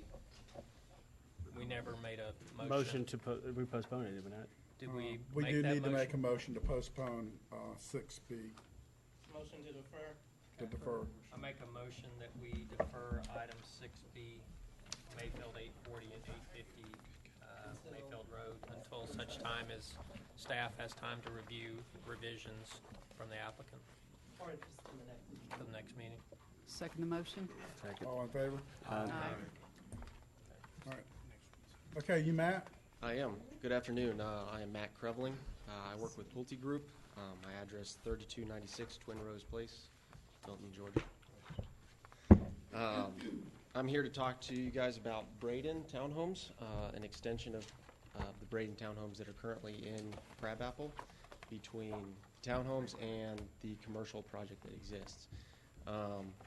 This is going to be built by John Whelan, under the John Whelan brand, and will fall in line very much with what exists in that community currently.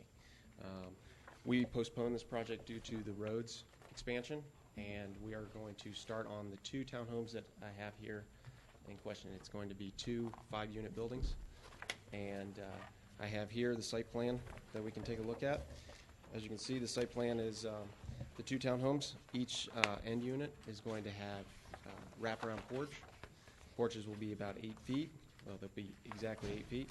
The townhomes are 22 foot wide.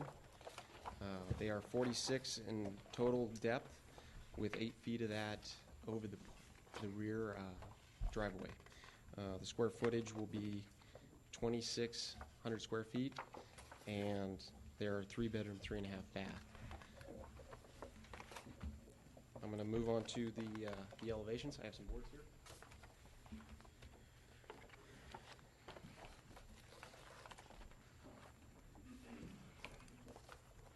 This is also in the packet that was provided.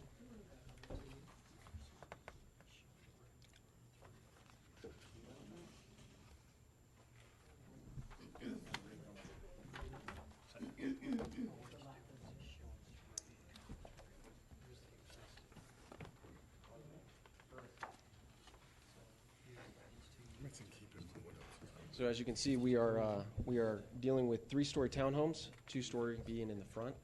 We are trying to fit into the area very much. This product is a John Whelan product.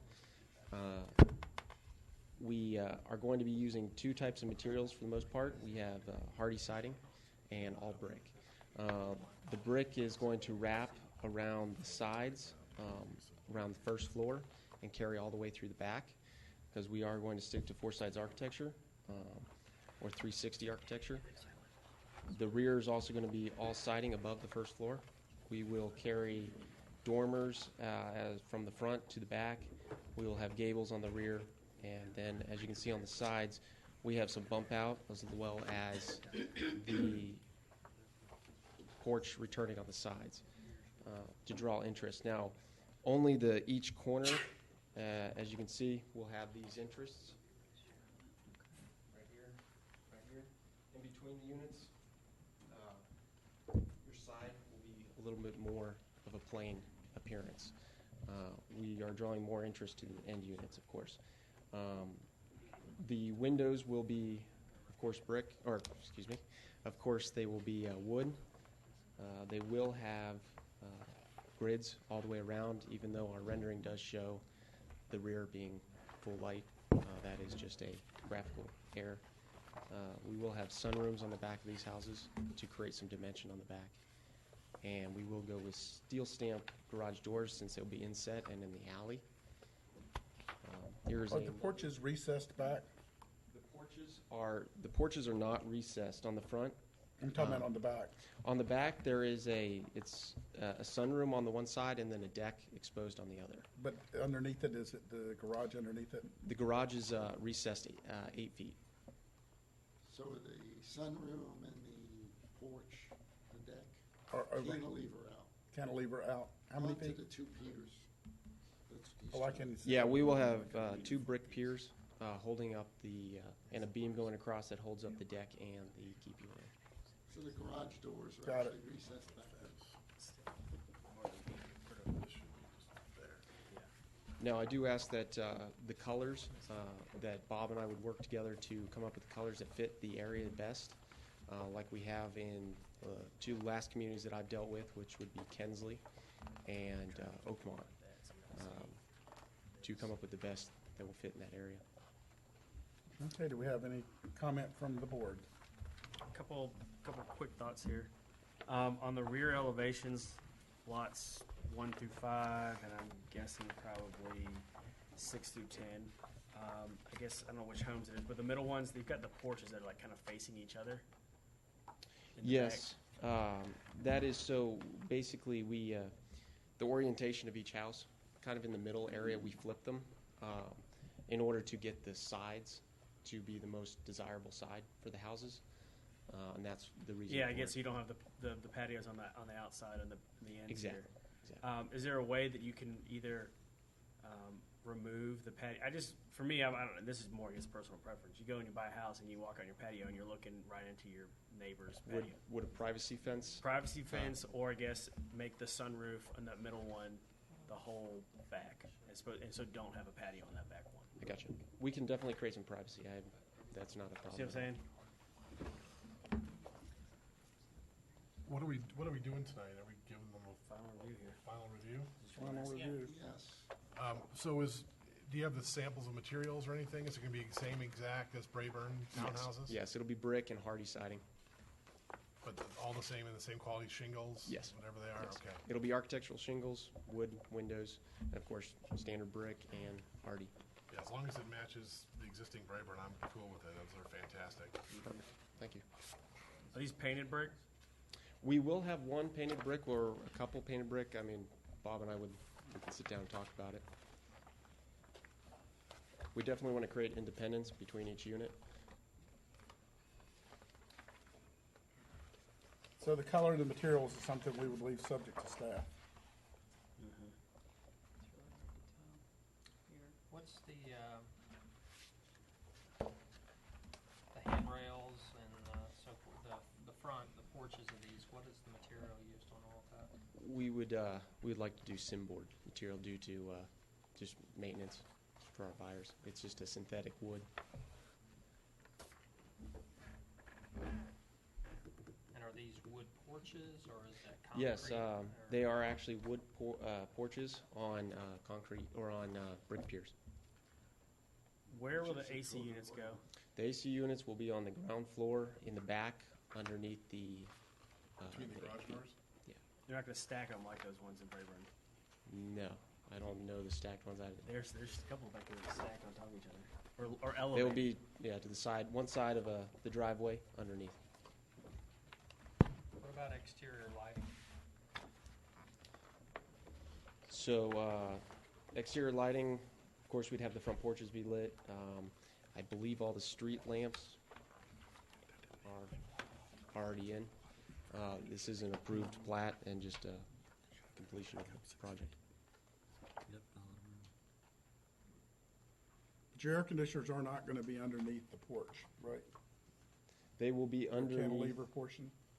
They will be underneath the porch. They usually place them between the garage door and the column. A lot of space. Mechanically, it's not preferable to put them underneath the structure, but Well, it's going to be high.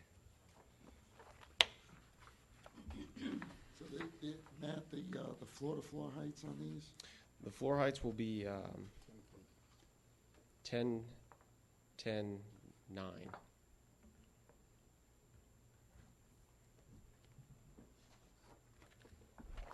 Okay, with the 9 second floor, you'll get a good space in between the window head and the soffit. So that would work. This looks so nice, but there's gonna be. So that's what I'm saying. It's not going to be those trees there. It's going to be an AC unit. Any other comment from the board? Yeah, just the right and left elevations on the T6 lot and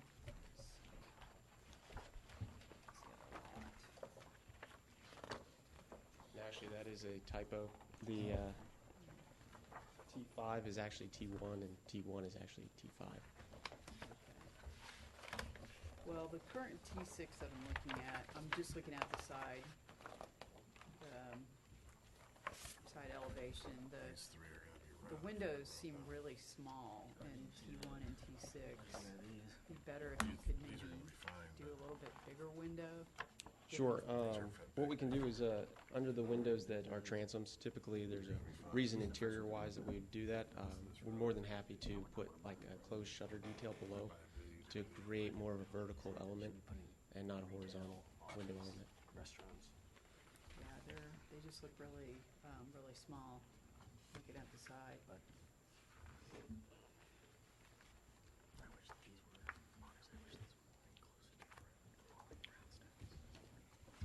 What does the floor plan look like on that T6 on the inside? You know, those windows are so small. What's on the inside of that wall that warrants a small window? Let's see. We have See what we're looking at? we have bathrooms and we have bedrooms. Say that again? So we have a That would be your bedroom. Right. And then we have bathrooms here, and then a bedroom on that side where that full window is. And then on the floor below, we have built-ins around each fireplace. Fireplace.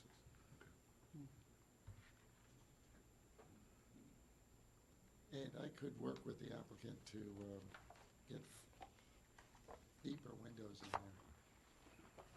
You get more of a. It just seems such a hodgepodge of windows on that wall. It does, it Yeah, just the looks. code requires the windows to be deeper than they are wider. Right. So sometimes we allow shutters to suffice, but I think we could get much more glazing in this facility. Yeah. Perfect. Do we have any public comment?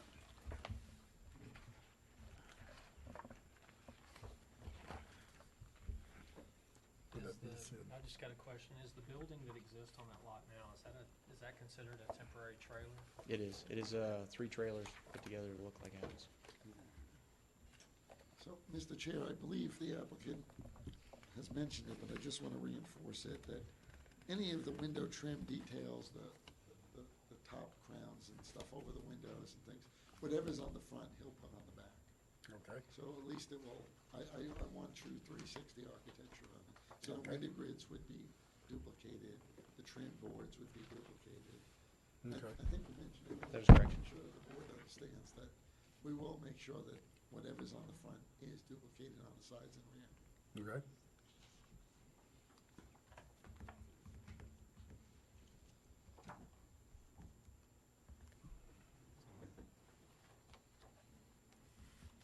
Any other comment? Landscape, I would definitely like to, this is just a conceptual landscape plan here, obviously like to redesign that, because these, trees aren't gonna go in the driveway here, this is something to look at. Okay. Yeah, we'll be happy to work with you to make sure that everything. Species selection, I'm concerned about some of the species. Okay. Want to substitute some of those. So we'd make our approval subject to you getting with Mark Law, our arborist, for the species selection for the landscape. Okay. Also subject to four-sided architecture, meaning whatever's on the fronts, on the sides, on the back. Anything else, Bob? that's it. I'll work with them on colors. And the colors, they'll be subject to staff approval on the colors. Does that meet? That's perfect. How wide is the alley, the drive behind there? It's already there. Well, yeah, but that doesn't mean it's wide. I mean, it's like a one car width. Matt? Yeah, it's 16. So a truck, a fire truck could get behind there if it needed to, or? In the existing buildings, they all have different, every roof is a different color. In your, For the metal? no. In the existing Brayburn townhomes, they're Okay. all, if you look at the aerial, every roof is a different color. Good catch. And then and these are all the same. I think, again, I'd like it to look like the existing ones. But that would be subject to the color aspect of Each unit, but, the staff approval. yeah. That would be one of the, I think the combo there is because you can't pick the color of the roof until you pick variation the of color of roof the color. building. But yeah, if you look at the rooftops of those, they're all different color, different shades. We will ensure that what was built before, and I worked with Wheeling, that we duplicate the same quality and color standards on these, because it is the same community. Yeah. Okay. Can I get someone to make a motion? I'll make a motion to approve, based on the condition of our city architect reviewing all the colors and including roof, exterior colors, and any additional, what do I want to say? Yeah. Yeah, 360 architecture. And also based on approval of the city, or our city arborist regarding the landscape plan. Did I cover it? I think so. Okay. Can we get a second? I'll second it. All in favor? Aye. Matt, go in peace. Thank you, guys. Okay, courtesy reviews. 800 Mid Broadwell Road. It is Scott Reese.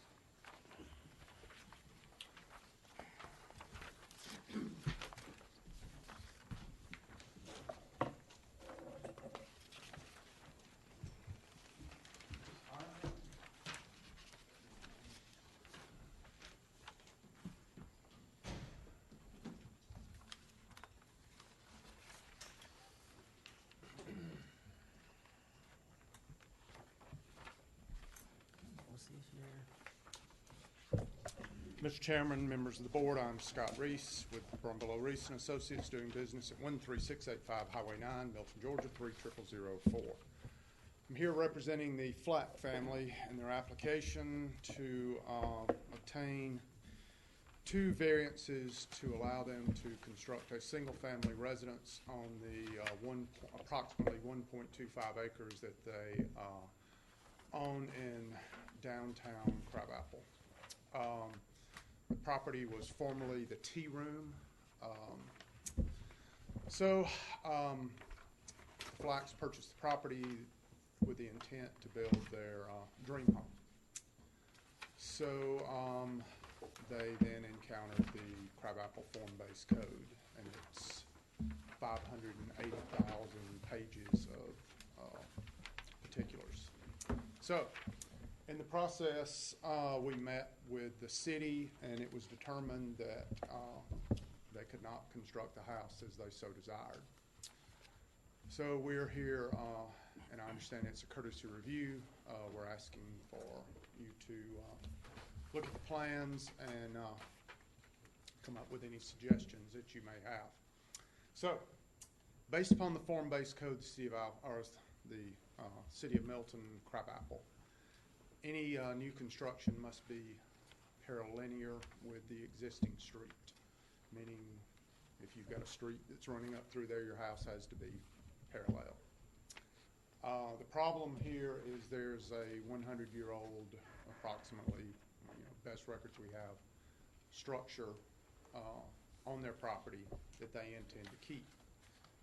And the new proposed house will be in very close proximity to this house, and setting them at obtuse angles aesthetically is not what they want to have.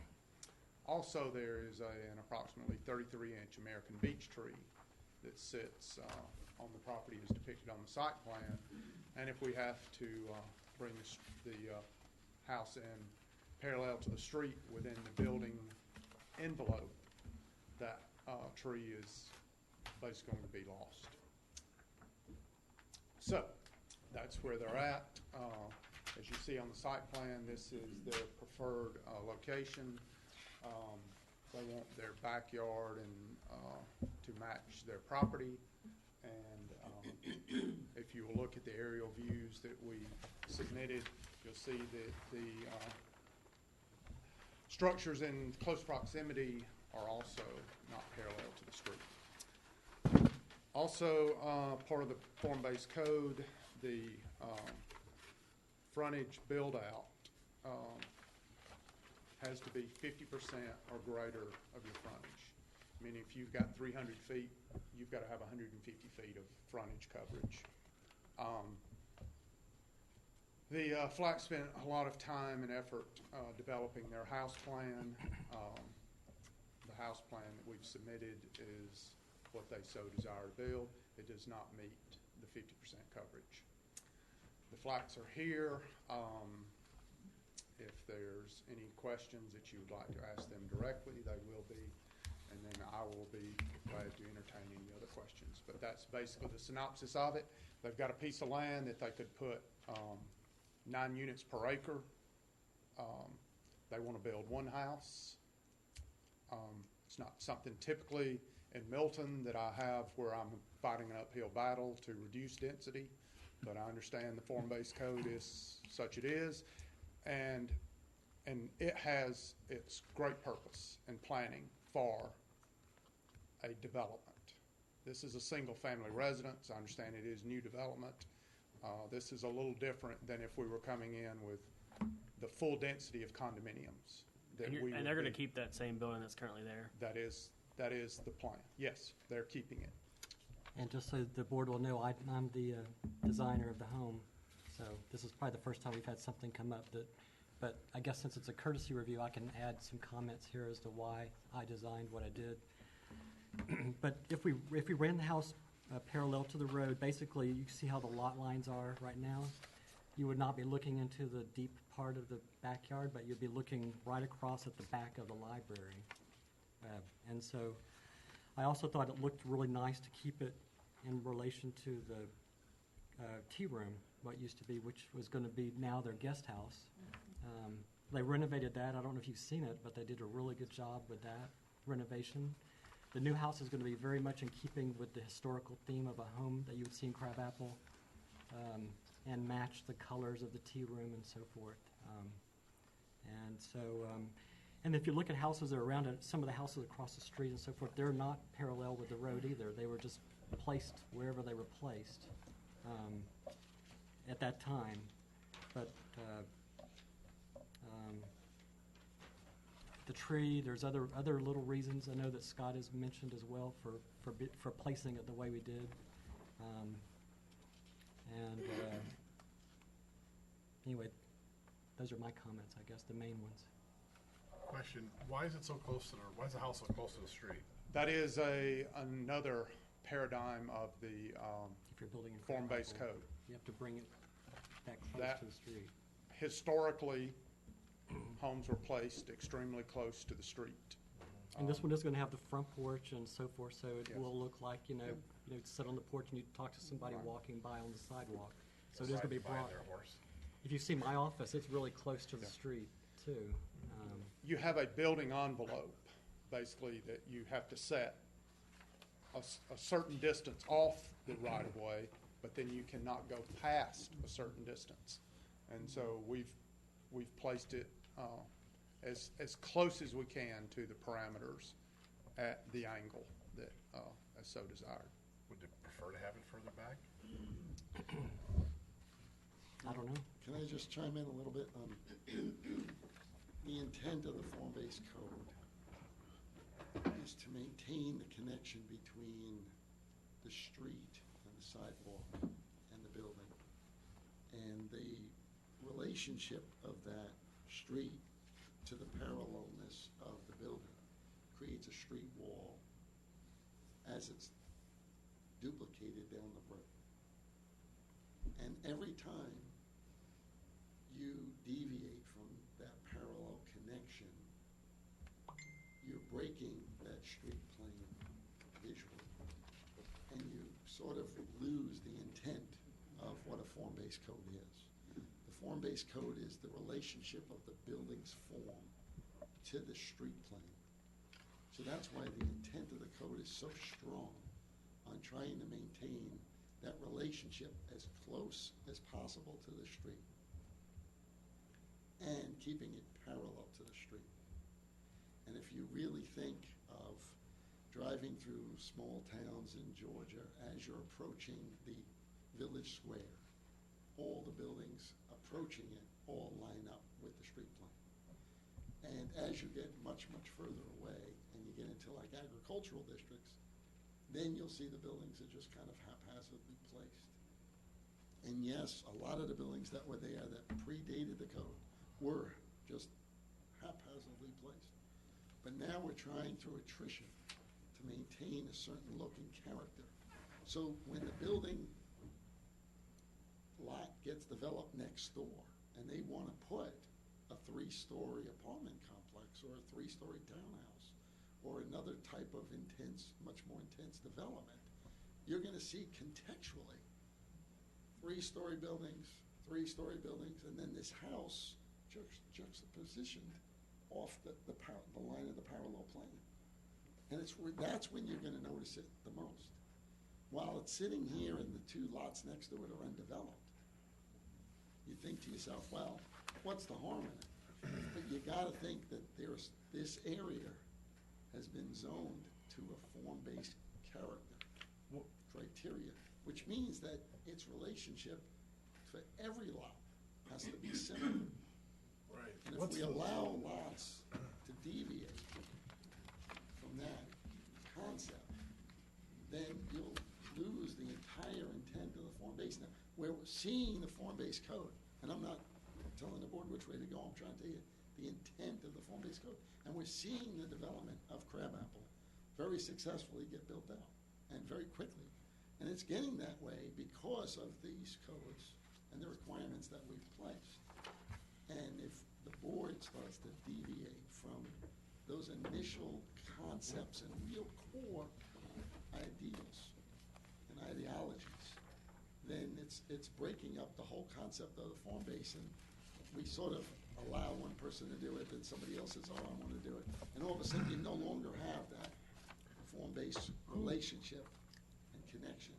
Forgive me, which board has the approval of this? Is it the BZA? It is, but this board has the, will make recommendations to the Right. BZA. And I just wanted to explain to this board the intent of this, because I like the character of the building. I think Tim's done a great job on it.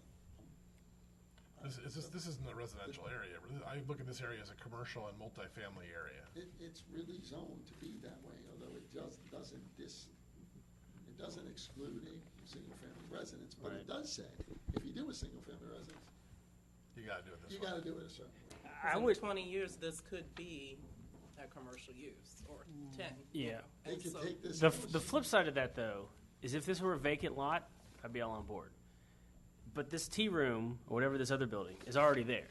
So your perpendicular parallels and all these street walls, it's already lost on that piece of property anyways. No, not necessarily. Because what happens is, it's almost like going down Fifth Avenue, and you see all the buildings lined up, and then you see the Guggenheim, and it's a round building along all of these kind of tall linear buildings. And it becomes a famous, this tea house is an old historical building that, yes, was placed before the code. And that can't be removed. And it can't be removed, and it becomes like the Guggenheim of the street. All the other buildings are in line, except for the tea house, and that's what gives the tea house its enormous character and value that really increases the historical essence of the whole neighborhood. We tried very hard, staff tried very hard to create a historical district downtown, and that was sort of postponed, or it hasn't really progressed. But in a way, what we want to do is maintain these historical buildings, but keep the rest of the character in line with the form base. And then the historical buildings are what's really prominent, and they become like Guggenheims along the street wall.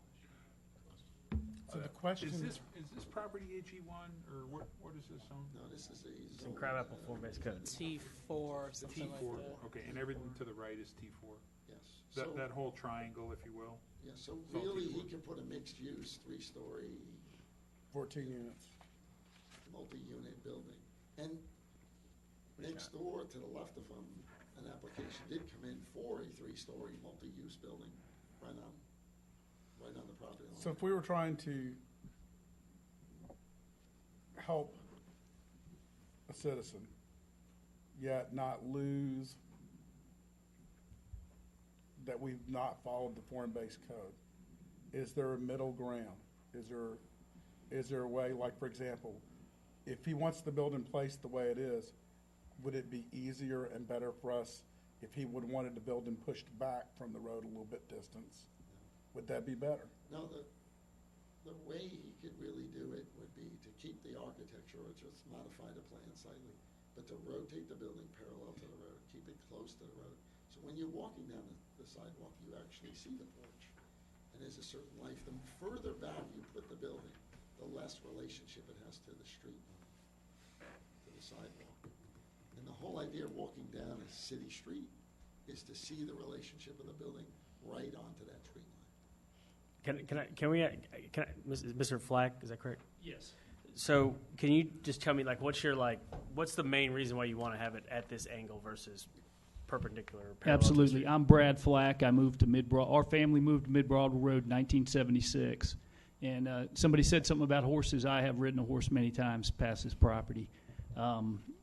We wanted to save the old house was the first thing, which we did. And we live in that house right now. So at first, when we wanted to come in and build a house, we thought we'd come in and set it back off the road, so we weren't so close to the road. But we learned that the form-based code was to keep everything on the road.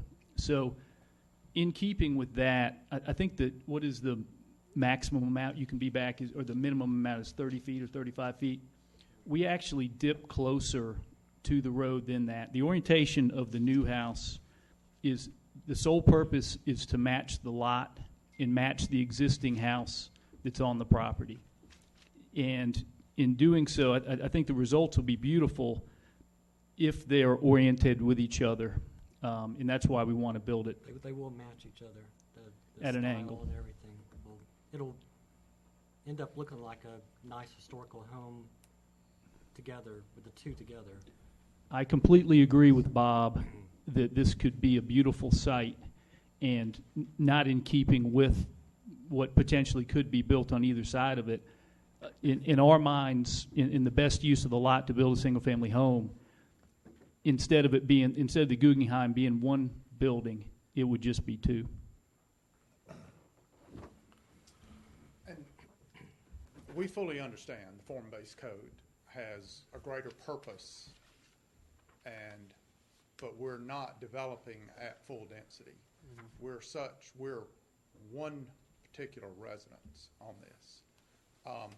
And the location of this in Crabapple is a little different to me than if I'm directly across from the Broadwell building, or I'm at Old Blind Dog Tavern. We're on the outskirts on what is essentially a one-way street because of you go up and you can't turn that way. So so it's a little different character, and you've also, if you look, the character across the street is already established, and those are not buildings that are out of use, and they've been remodeled in the not too distant past. So, we feel like the character for this particular area is set. Now, if you want to expand out further, then it changes. So, but that's the purpose, is we have an individual, a citizen, that, purchased the property with his intent, and he's trying to match a Milton plan that might not be How long- exactly. What year did you buy the property? We bought it in 2015. So last year, a year and a half ago? Mhm. Yeah. I would never, personally, for what it's worth, I would never spend $1 to $2 million on a house on that, in the middle, surrounded by commercial. I think you'd regret it long-term, but that's just my 2 cents. And I just want the board to know that, like Larry Davenport across the street with the old clock store, he has come in and said, I want to develop commercial and high-density residential. So everything around here is coming in and is going to be developed. Everyone's going to maximize the use of the land. They're all maximizing the usage. And I like the Flacks very much. I've been through the house and they're really nice people. But I just don't want to start creating voids in the form-based code character, because I know everything that's going to be developed around this house is going to be true to the form-based code that's coming in around. Is the idea of having the new house positioned the same as the T house because the T house is oriented that way? That's why we want to have this house oriented.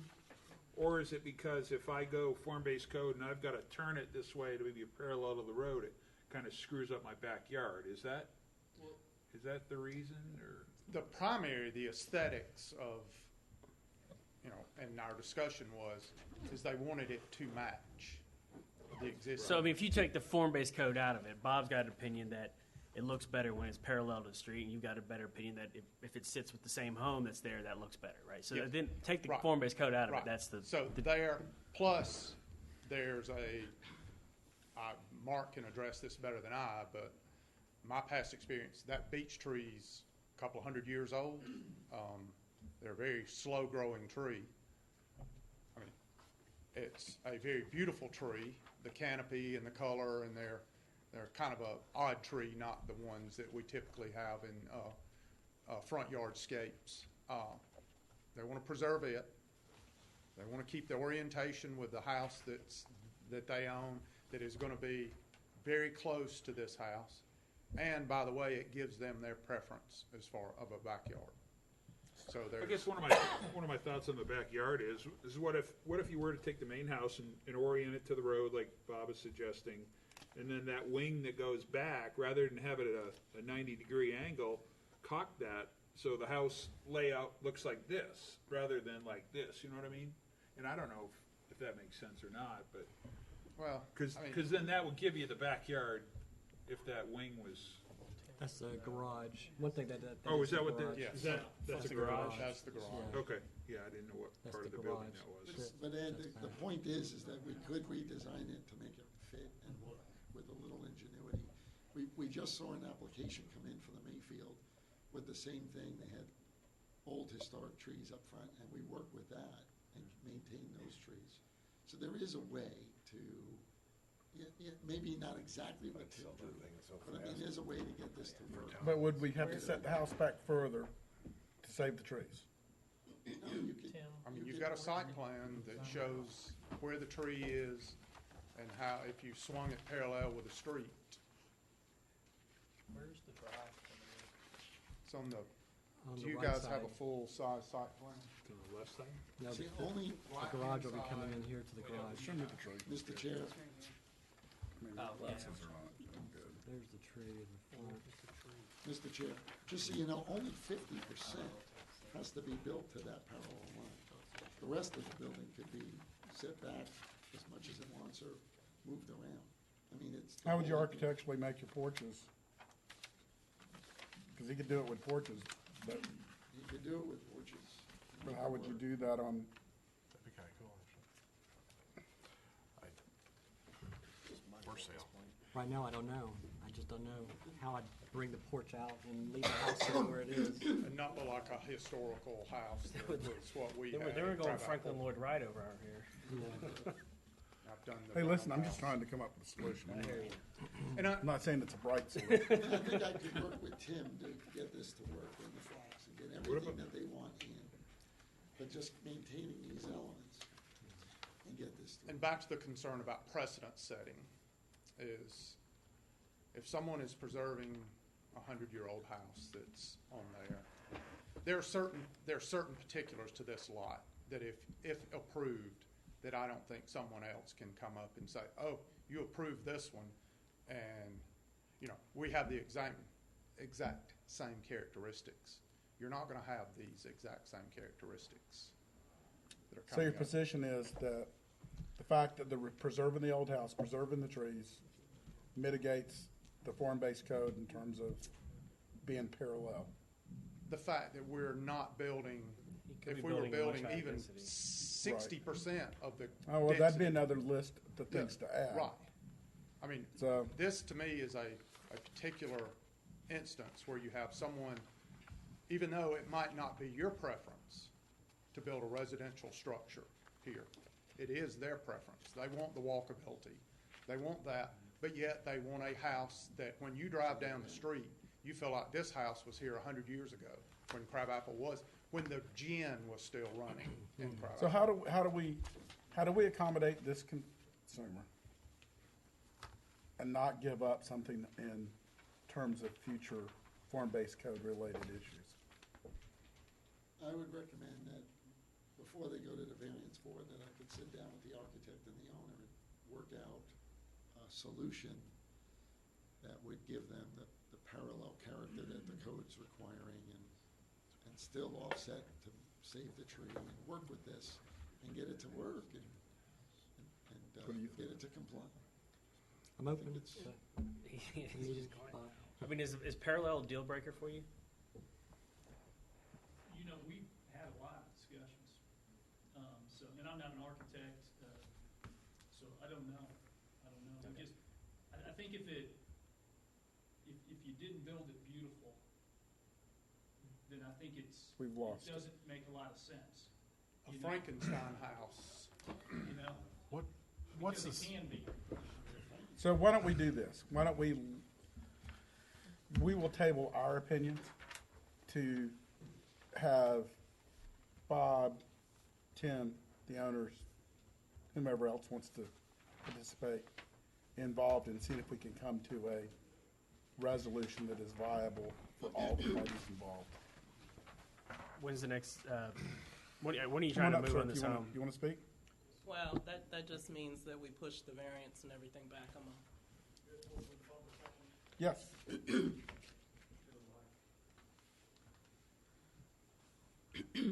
Have you filled out the card, sir? Yes, sir. Okay, great. It's not particular to this item, but I'm actually in a very similar situation with a townhouse built less than 2 years ago. My name is Sergey Zagreba. I live at 647 Greencrest Lane, Milton, Georgia, 30004. Townhome community, Deerfield Greens, half mile from here. The reason I'm here, I've been here for the last 2 city council meetings, and for the first time making my paid visit to design review board to see how you guys gonna go around this process. So recently, Fulton County imposed a sales tax increase for the expansion of several infrastructure projects. One of the projects is intersection of Webb Road, Morris Road, and Webb Road. The reason I'm speaking on behalf of this gentleman is quite obvious. His property is built in early 70s. Am I right? So you guys talking about some historical properties which they try to preserve, and I'm speaking on his behalf, trying to address my concern. My house is standing at 45 degrees to 2 roads, Webb Road and Morris Road. It's a sale price, $270,000 townhome community, townhouse, 3-story brick house, 2,100 square feet. So house was built in 2014. I purchased the house, closed on the house December 16 last year. So I lived in the house just slightly over the year. So when you guys talk about this code, it's quite obvious that out of several townhouse community in my community, my townhouse is 45 degrees. It's not parallel to the road. Okay, so either you guys granted variance to the developer, to place my house at 45 degrees. Corner of my house is 30.4 feet from the Morris Road. That being said, I met with the mayor as soon as the city asked citizens to vote for the increase of sales tax. You guys sent newsletter, we received newsletter on October the 20th last year. And I was frankly surprised that my house sitting 30.4 feet from the Morris Road, you guys proposing to expand this Morris Road into 4-lane road and at a medium. So observe what you guys discussing. You talk a lot about colors. You talk a lot about architecture. But you have a precedent. Gentleman trying to save his building and do what's right from historical perspective. I have a house, 2-year-old townhome, who in a very similar situation. This house in the same situation. So you guys allow development of this townhome community. Well known in advance that expansion of a road will happen. So right now I'm working with mayor, council, director of public works, trying to raise awareness about concerns of certain citizens, including myself, that 23 families live in this community.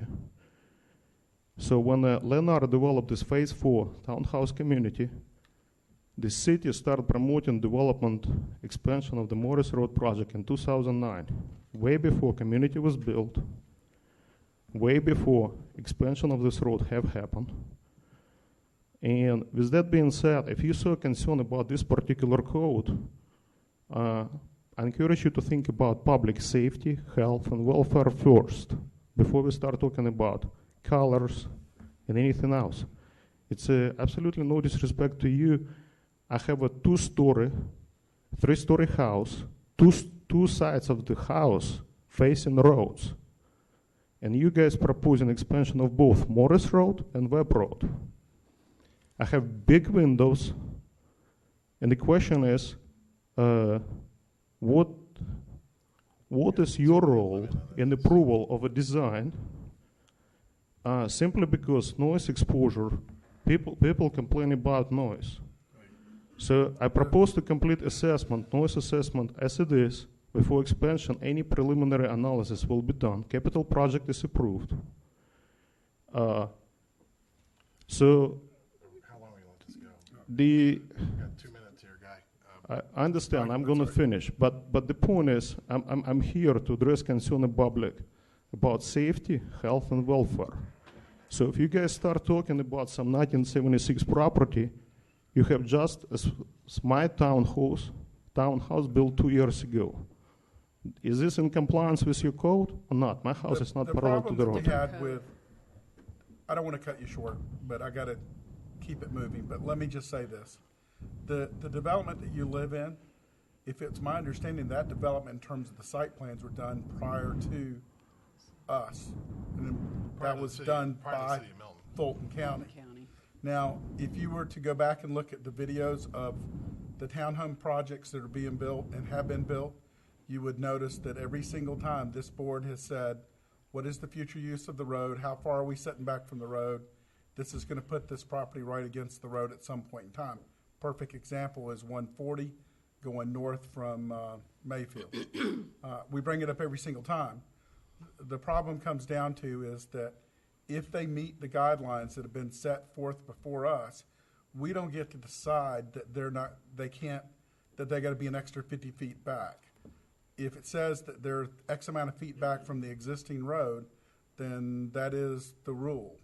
And we can't change that rule as the design review board. We can't ask the question, ask for, landscaping, things that we might be able to do to mitigate these distances. I'm sorry that you've personally got this experience, and obviously I would rather it be different than it is. But you got to realize that everybody that works on these boards, none of us are paid. The last thing we want to do is approve something that's going to be something that a citizen might find harmful to themselves later on.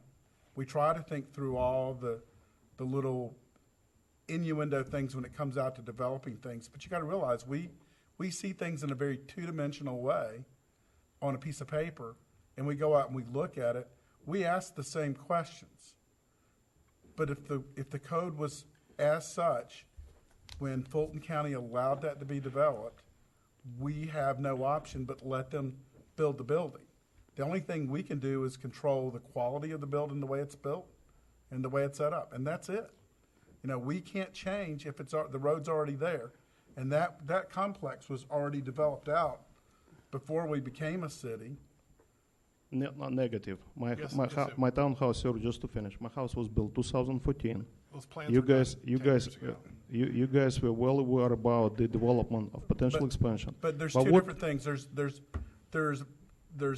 There's horizontal development and vertical. Horizontal means that they go plat the material, they set it up, they put the lot lines in, they set everything up, they put the footprint of where the house is going to be on the lot, and they get that plat approved. My point is, I deal with my current situation, and I'm going to continue to deal with my situation. But my situation not any different from this gentleman, so I honestly do not see why you stolen his project. He deals with historical property. If you're saying you don't have precedent of a house is being built and not parallel to the road, my house is a very good example. Okay. It's built in 2014. Listen, I'll be more than happy to talk to you when the meeting's over. Okay. Thank you. Respectfully, I need to get moving on to the other parts of this agenda. But just know this. The city of Milton did not approve the plat that is where your property is built.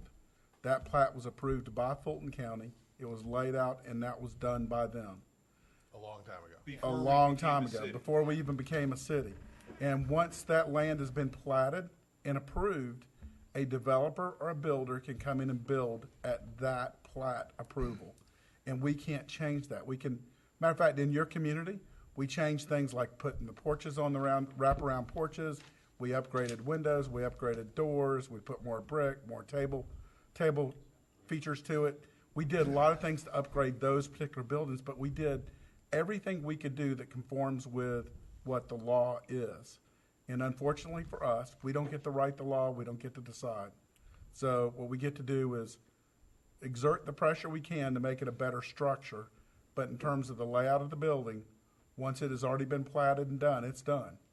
And they're also building a freeway entrance that's been planned for 15, 20 years, very close to your townhouse, unfortunately. You know, I'm not thrilled about it either, but all the roads around there are going to get widened because they have to. And the city, the state, and they keep it right away. I don't live in that townhouse for 20 years. I lived just for a year. I know, but I'm telling you that we feel your pain. There's just not anything at this moment, at this meeting, that we can do to. I'm not speaking for myself at this point. What I'm gonna do, I'm working with City Council, Director of Public Works. I raise to your attention that precedent of building not parallel to the road exists. You guys talking about 1976 house?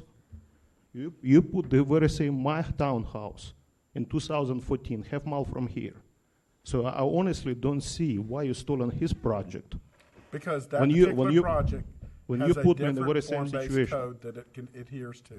The form-based code that adheres to where yours is different than what it is in Crabapple. Crabapple has a different set of rules than what the rules are on yours.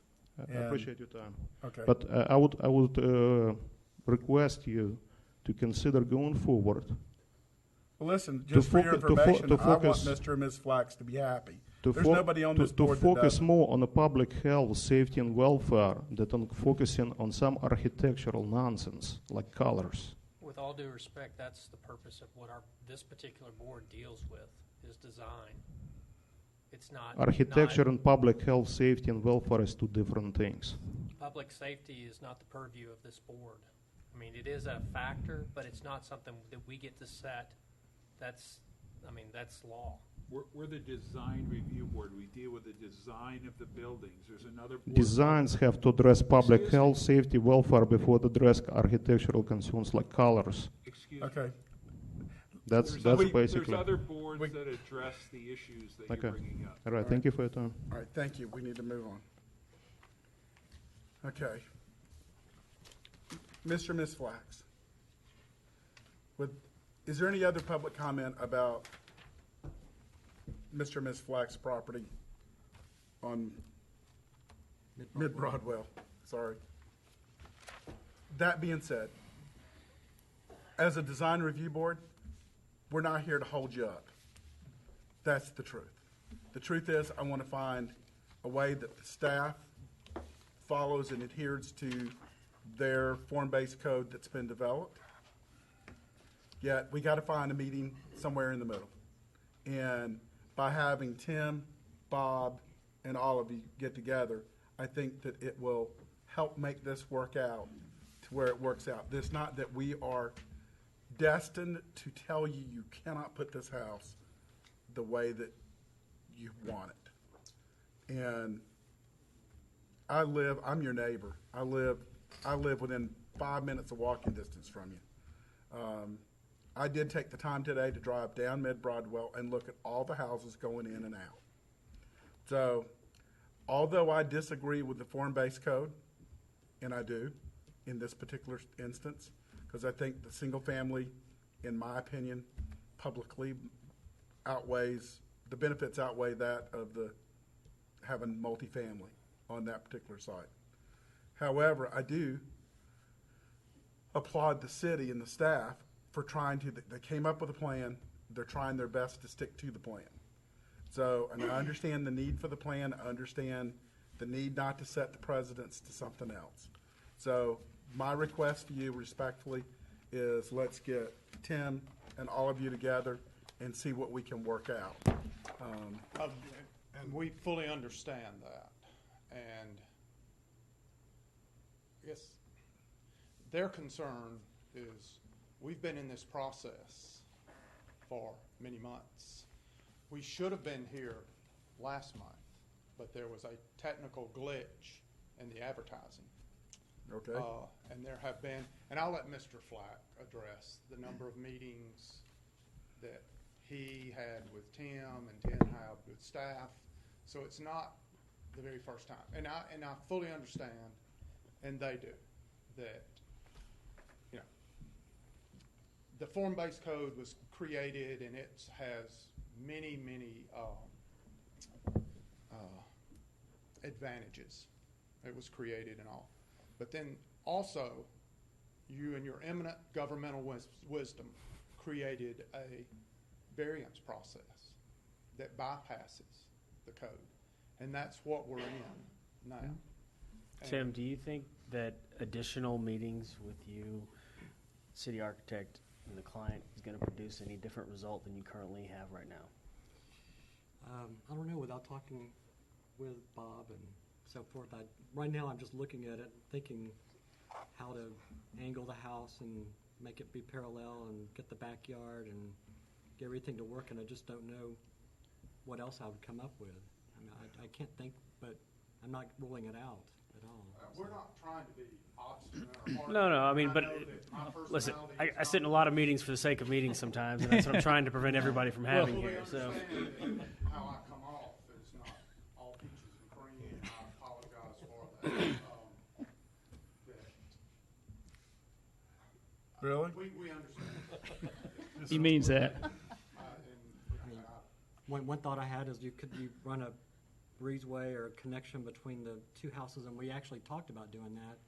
But because of the elevation between the two, it's going to look even worse if you try to connect them with a breezeway. And also the fact that the code is one residential structure per residential lot. So we're going to have to create two lots. And the little house couldn't be in front of the bigger house. Well, if there's two lots, are you gonna have to comply with setbacks on the sides? The form-based code has basically zero setback. And just keep in mind, this could be your neighbor on all four sides. Right. Right, you understand that. We do understand that. A huge risk of you being an island with a beautiful house. You know, if he designs it, it's going to be spectacular, and it's a great lot right now. But I'm thinking about the little movie, the cartoon movie, where the little house is in among all the.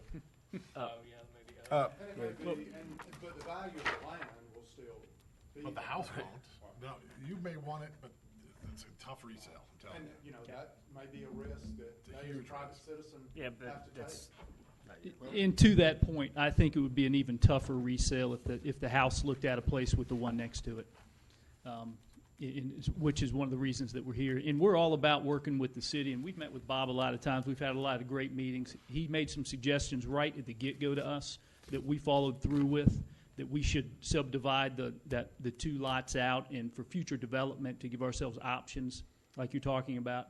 And I guess the only question is what we would discover new in this situation if we went through another round of meetings with the city. Would we, is there something new that we don't know yet that we would learn that we could, put on this plan and make it work? I just don't know what that is.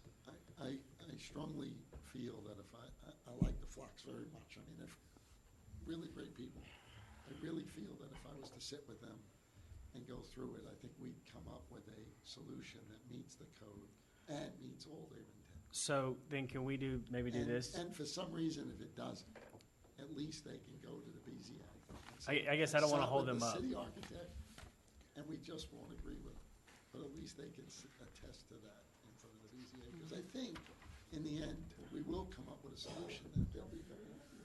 I really want them to be happy. They're great people, and I really like working with them. Thank you. So But can I we, really want to make Bob? them happy. I think I can do it. I think we can really make it. I'll keep the tree. Got it. Okay. We have it. I brought it. These are really good people. I brought a I'm few willing copies. to- There's the front. It's a very low key. It'll go with the. Does everybody know that? If I was, Either way, we're saving that tree. Well, we have no choice but to save the tree, right? Regardless, this is a specimen tree. Okay. Just like we did on the meeting. So my question with regards to getting together with Bob again and trying to make this happen is, this has been a long process, and we are dying to get started with So something on that this house is property. getting small is what you're trying to tell me. We just had, we moved out of a larger house into a 900 square foot house, and we just had 2 kids home from college, and they're not coming back unless we break ground. Yeah, there's a tree. So I guess my suggestion, Bob, was, and Mr. Chair, can they not just, if they want to have one more meeting, then it's certainly up to them. We are not the final approvers of this regardless. So if all parties want to get together and have a Kumbaya Fest and see if they can figure out a solution, great. If not, they can continue to BZA and try their luck there. Yeah.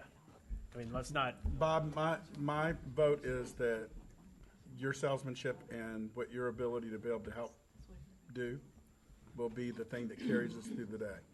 So I rest this on your shoulders to help us come to something that is going to be livable. Yes, and I Not, think I want to make sure they're happy. and can we do it quickly? Yeah, time is all about it for us. I mean, another month would be. I guess I just want this process to keep going for them. And they can, like I said, if they want to get to, when's the next BZA meeting? So that's the issue. If we're going to keep on the same schedule, I'm basically going to need a new house plan in like a week and a half. Well, I mean, I guess that what I'm saying here is let's let them decide what they want to do. They know all the risk. They know everything that they have to face. They know that they either have one or two options. They either can change it, and then they don't have to go to BZA, or they don't change it, and they do go to BZA. And if they do have to change it, then they have to do it in a week and a half. Actually, it's up to you all because I need comments from you all. So either you all want to give them comments tonight on what we have presented, or you want them to try to work out something else, come back in a month, and give comments on that. But either way. My personal comment is this. I'd prefer the visual impact of the house to be in the lot itself to be the driving force. I would prefer it not to be the form-based code, but that's just my individual opinion. I want to respect the form-based code, but if you took form-based code out of it, I would want to have just the visual impact of the house and how it's going to impact on the lot and the street to be the driving force. Same statement from me as well. Yeah, I I agree. Yeah, and looking at the layout of what Tim, you may want to have a visual of, what the front of the house is going to look like as well. I mean, I think historically in keeping with the look and feel of the area, but I understand Bob. Yeah, we staked the house out on the ground because of their concerns, and that was my plan. I think it would be helpful to have a visual of both properties, just me, that always kind of helps put a stake in the ground. If you got something there, somebody's coming in to do something, you know, how does this all fit together? That can tell a good story, I think, and help. Well, I can speak for the board in that we, as a board, have a great deal of respect for Tim and what he designs and how he does it. We have an enormous respect for Bob. Bob has led us through some really difficult times. So I've got two guys here that I really respect a lot, and the board does. We have a lot of faith in them. We need to just make this house happen for this couple. So let's, the two architects that are dream architects, let's dream it up good and make it right.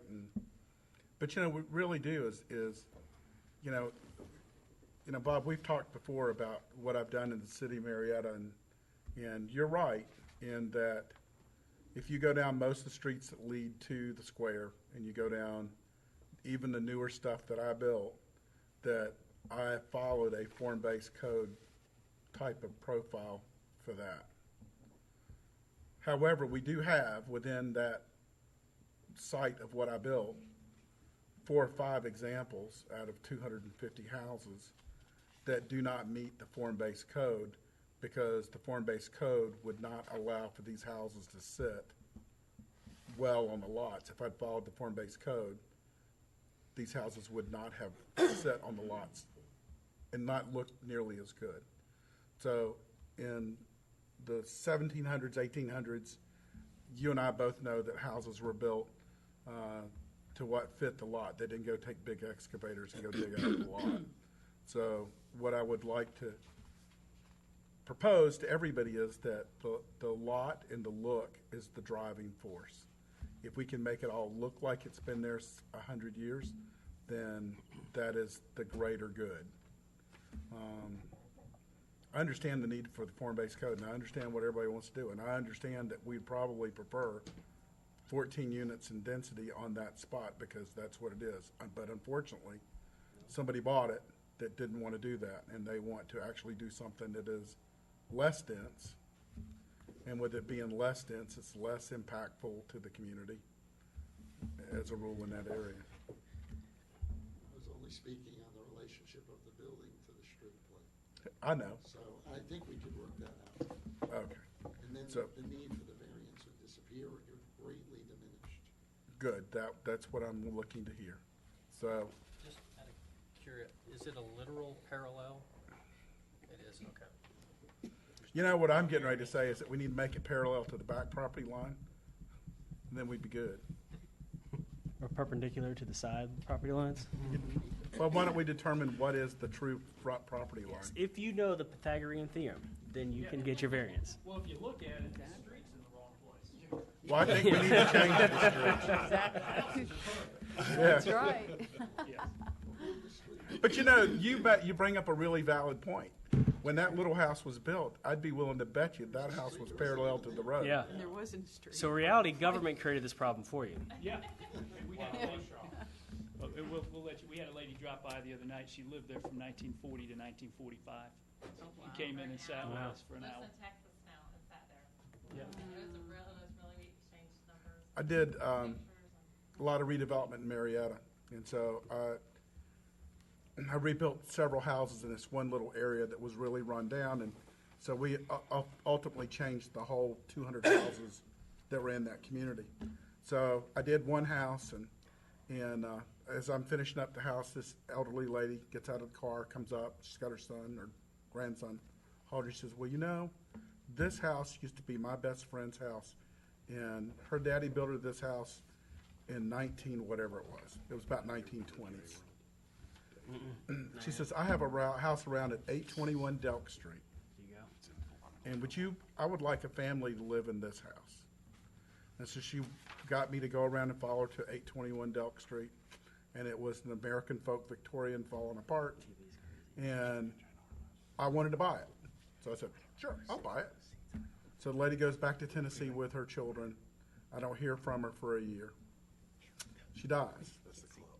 She left the house to us in her estate with the, that we had to redevelop it as a single-family house. And so this character thing is a thing that holds near and dear to my heart about character of a community. And it's not all, the Mayfield.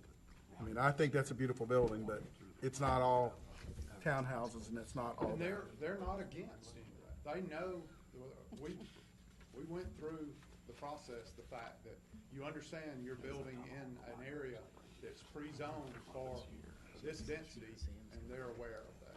And well, we have, they came to me with their plan, and they were. well, we have kicked this dead horse to death. We are feeding it. Thank you. So, thank you. Thank you all.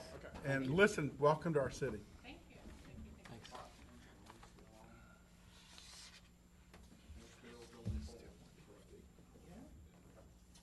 Yeah, you'd have to change this. So, okay. Next, 825 Fox Hollow Run. Your porch, your deck, it's all good. We're tired. No, I don't get to say that. Man, that was easy. Man, but at least I got your attention. I'm Joseph Ewing.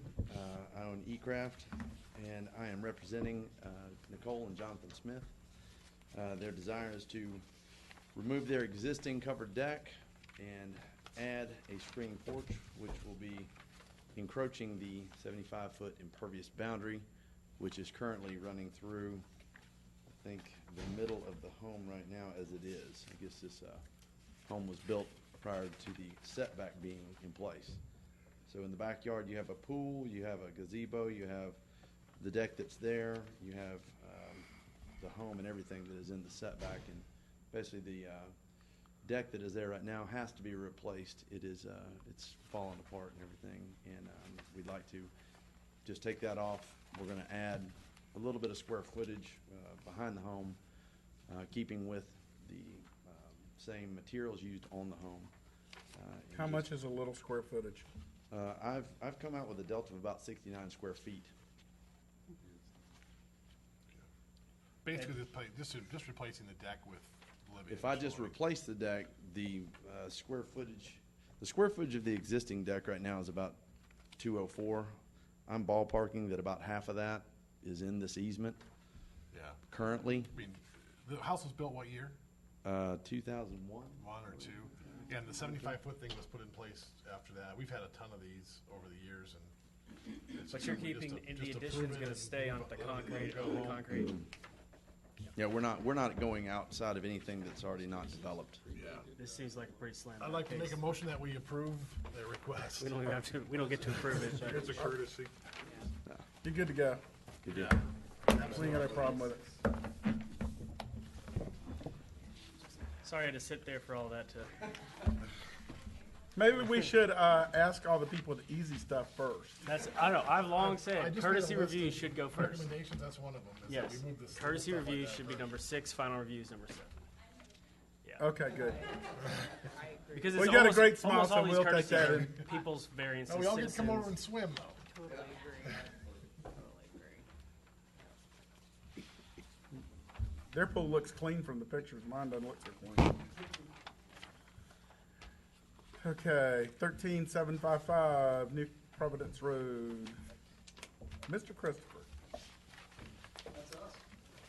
Last one standing. We're sitting. All I gotta say is, come on down.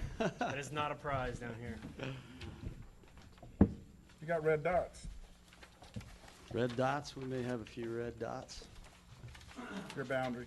Oh. My name is They're Shane really not Roach, dots. and Need to get more better glasses again. as you can see, we are here proposing a residence at 13755 New Providence Road. As we were reviewing plans for this house with Bob and Angela in preparation for submitting for permit, they raised a concern that the fireplace shown in the front elevation of this home is in conflict with a code that states that fireplaces cannot be placed in the side yard of a lot. There it is, right there. Fireplace. So the fireplace is between the pool and the house, correct? The fireplace, yes. So as you look at the front elevation, and Bob, I have our updated elevations from that permit set. I'm not sure whether they made it into the Oh, I see it. I have a revised front elevation for you to look at. Effectively, the fireplace we've designed as a part of the front elevation of the home. It does serve an outdoor patio to the right of the home. I don't care. You good with it? See how Braceville, I'm good with it. New Providence Road, so. the We're driveway about comes 100 off- feet the driveway- back from the right-of-way. We're roughly 108 feet from the neighboring property. It's really about the definition of fireplace and side yard in this As long as you're code. not on the curve where you get people run into it, you can. Not anywhere near. We don't have any problem with sight distance here. So what we did here, Mr. Chair, was He we modified his wording. incorporated the front elevation to look like it's part of the house. I'm good. And then we put windows on either side, we put the chimney in the middle, so from the front, it looks just like it normally would if it was an enclosed room. I think the intent of the code in this case was more not to have like a freestanding fireplace sitting where it's visible. This is different. This is truly incorporated into the elevation of the building. And I think it's a technicality that My theory it's is, located there and it's open, so yes. my theory is go in peace. Excellent. Love your theory. Thank you all. We appreciate the time. All right, It's bye-bye. like a separate standalone pool for the. Any new business? I want to take these. I do have old business. Okay, what's old business? All right, I just wanted the board to know that the developer of the neighborhood self-storage building Oh, yeah. emailed me today. He is in for permitting, but he asked for some of the awnings over the doorways be extended out from 4 feet to 10 feet. Tell him we need specific drawings. And I wanted the board, I talked to Marty before, but I mean, all I'm gonna do is email him back, tell him to give us some revisions showing the change. Yep. And then we'll bring it back to the board. Yeah. I just wanted you to know the story. Okay, that's it. Yes, sir. Wait, I do really want to make a motion that we move courtesy reviews before final reviews. I could care less. I'm good with it. How about you? I second it. Just because most of the people are Yeah, that's residents, crazy. not businesses. Businesses can. No. I sit through many city council meetings and they make me wait to the end. Yep, I agree. Is there any rule, anything to prohibit us from doing that? I have to check. It might be something in the bylaws. I'll check. We could do it at each meeting. As Check. precedent. But in theory, I guess we could, if it is prohibited, we could modify the agenda before each meeting. Probably just change the, I mean, there Bylaws. was, I think the BZA literally has, the ordinance literally spells out how the agenda's supposed to go. So I will check, and if we need to change the bylaws, we just change the bylaws. Because that was painful for a lot of folks to sit Well, is there a specified amount of time for public comment during? through. Like 10 There minutes. is. 10 I minutes. think you could make it. Yeah. So Yeah. maybe at the onset, we say we're gonna allow X number of minutes for public comment. You know, we've done that in the past, and Fail. well, It's hard the to reality is we don't have many times where we have someone like that get up and take up that much time, and so the negative portion of it of saying it would supersede the few times that we have those events. Well, you want a method to shut them off first. Yeah, well, you know, like this guy was running out of steam and repeating stuff. So once he got there, then it was, just trying to find a way to get him to be quiet long enough to be able to interject that this is it. Well, in all honesty, had we not said anything, he probably would have said his piece and we would have just sat here quietly and he would have probably stepped away. You know, the reality of it is that he brings up a point that we have brought up on this board before. The properties being built on 140 are so close to 140, it's only going to be in 5 years or 10 years or a number before they lose frontage and become even closer to the roadway. Absolutely. And so, Never should have been allowed to be built. but the fact of the matter is we didn't have a choice because that is form-based code over there, right? No, that was No. the Highway 9 overlay. Okay, it was Highway 9 overlay, but it dictated what they had to be, and it dictates it to wanting to be close to the road. Now, I made the comment when we approved these, if you remember, that road does not incite a downtown atmosphere based on the number of traffic that's there. And putting all these townhouses on that corridor that close to the road, you've missed the mark because you have no commercial that is right up against the road to slow the traffic down. Well, the area that he was referring to, Morris Road Yeah. and Webb Road, all that traffic's being driven by Forsyth County. Yeah. That is all the building they just put up, which, The guy didn't do his due diligence. He should have done his due diligence. Yeah, That I was mean- obvious road widening and the freeway entrances going in there has been planned for 20 He was years. talking about And the two reality form-based is what codes. we do. that's a bigger problem. That's a problem that our representatives for the state need to be dealing with, and that would be Jan Jones. Well, I can tell you that right now that I got some negative feedback to me personally about bringing up the Highway 9 Bethany Road intersection. And I don't really know, I know it's not our purview to deal with the roads, and I guess we have to go to transportation meetings for Georgia to be able to have an impact, but, you know, we're building stuff without the ability to get the cars back and forth. And the reality is, I don't know how other counties deal with it, with, you know, merging counties, DeKalb County being one of them, for example, DeKalb going into Gwinnett, and Gwinnett going into, Let's end the meeting and keep talking. Bye. Yeah. I got some new business, Mr. Chairman. what? We gotta start thinking new year, we're gonna have elections. Okay, And I think last year around, we started now, but around March, we did our yearly dinner for the board. okay. Do we ever actually do it? We didn't do it this year, I think so. or last year. No, we did. Did we? Yeah, we did. Oh, that's right, I took us to Milton's. Went to Milton's. Yeah. I can't afford that this year. Well, then I'm not going. If you're not buying, I'm not going. If So- we wanna forego that, we could. No, But the I'd love for us elections to is get something together. we have to do. So I'd love for us to get together, and I'm all for it. So what do you wanna do, advertise the elections? I'll put it on the agenda for the next meeting. So we'll put it on the agenda, so hopefully everybody's there, because if it isn't, then Okay. it's hard to do. All right. Motion to adjourn? Motion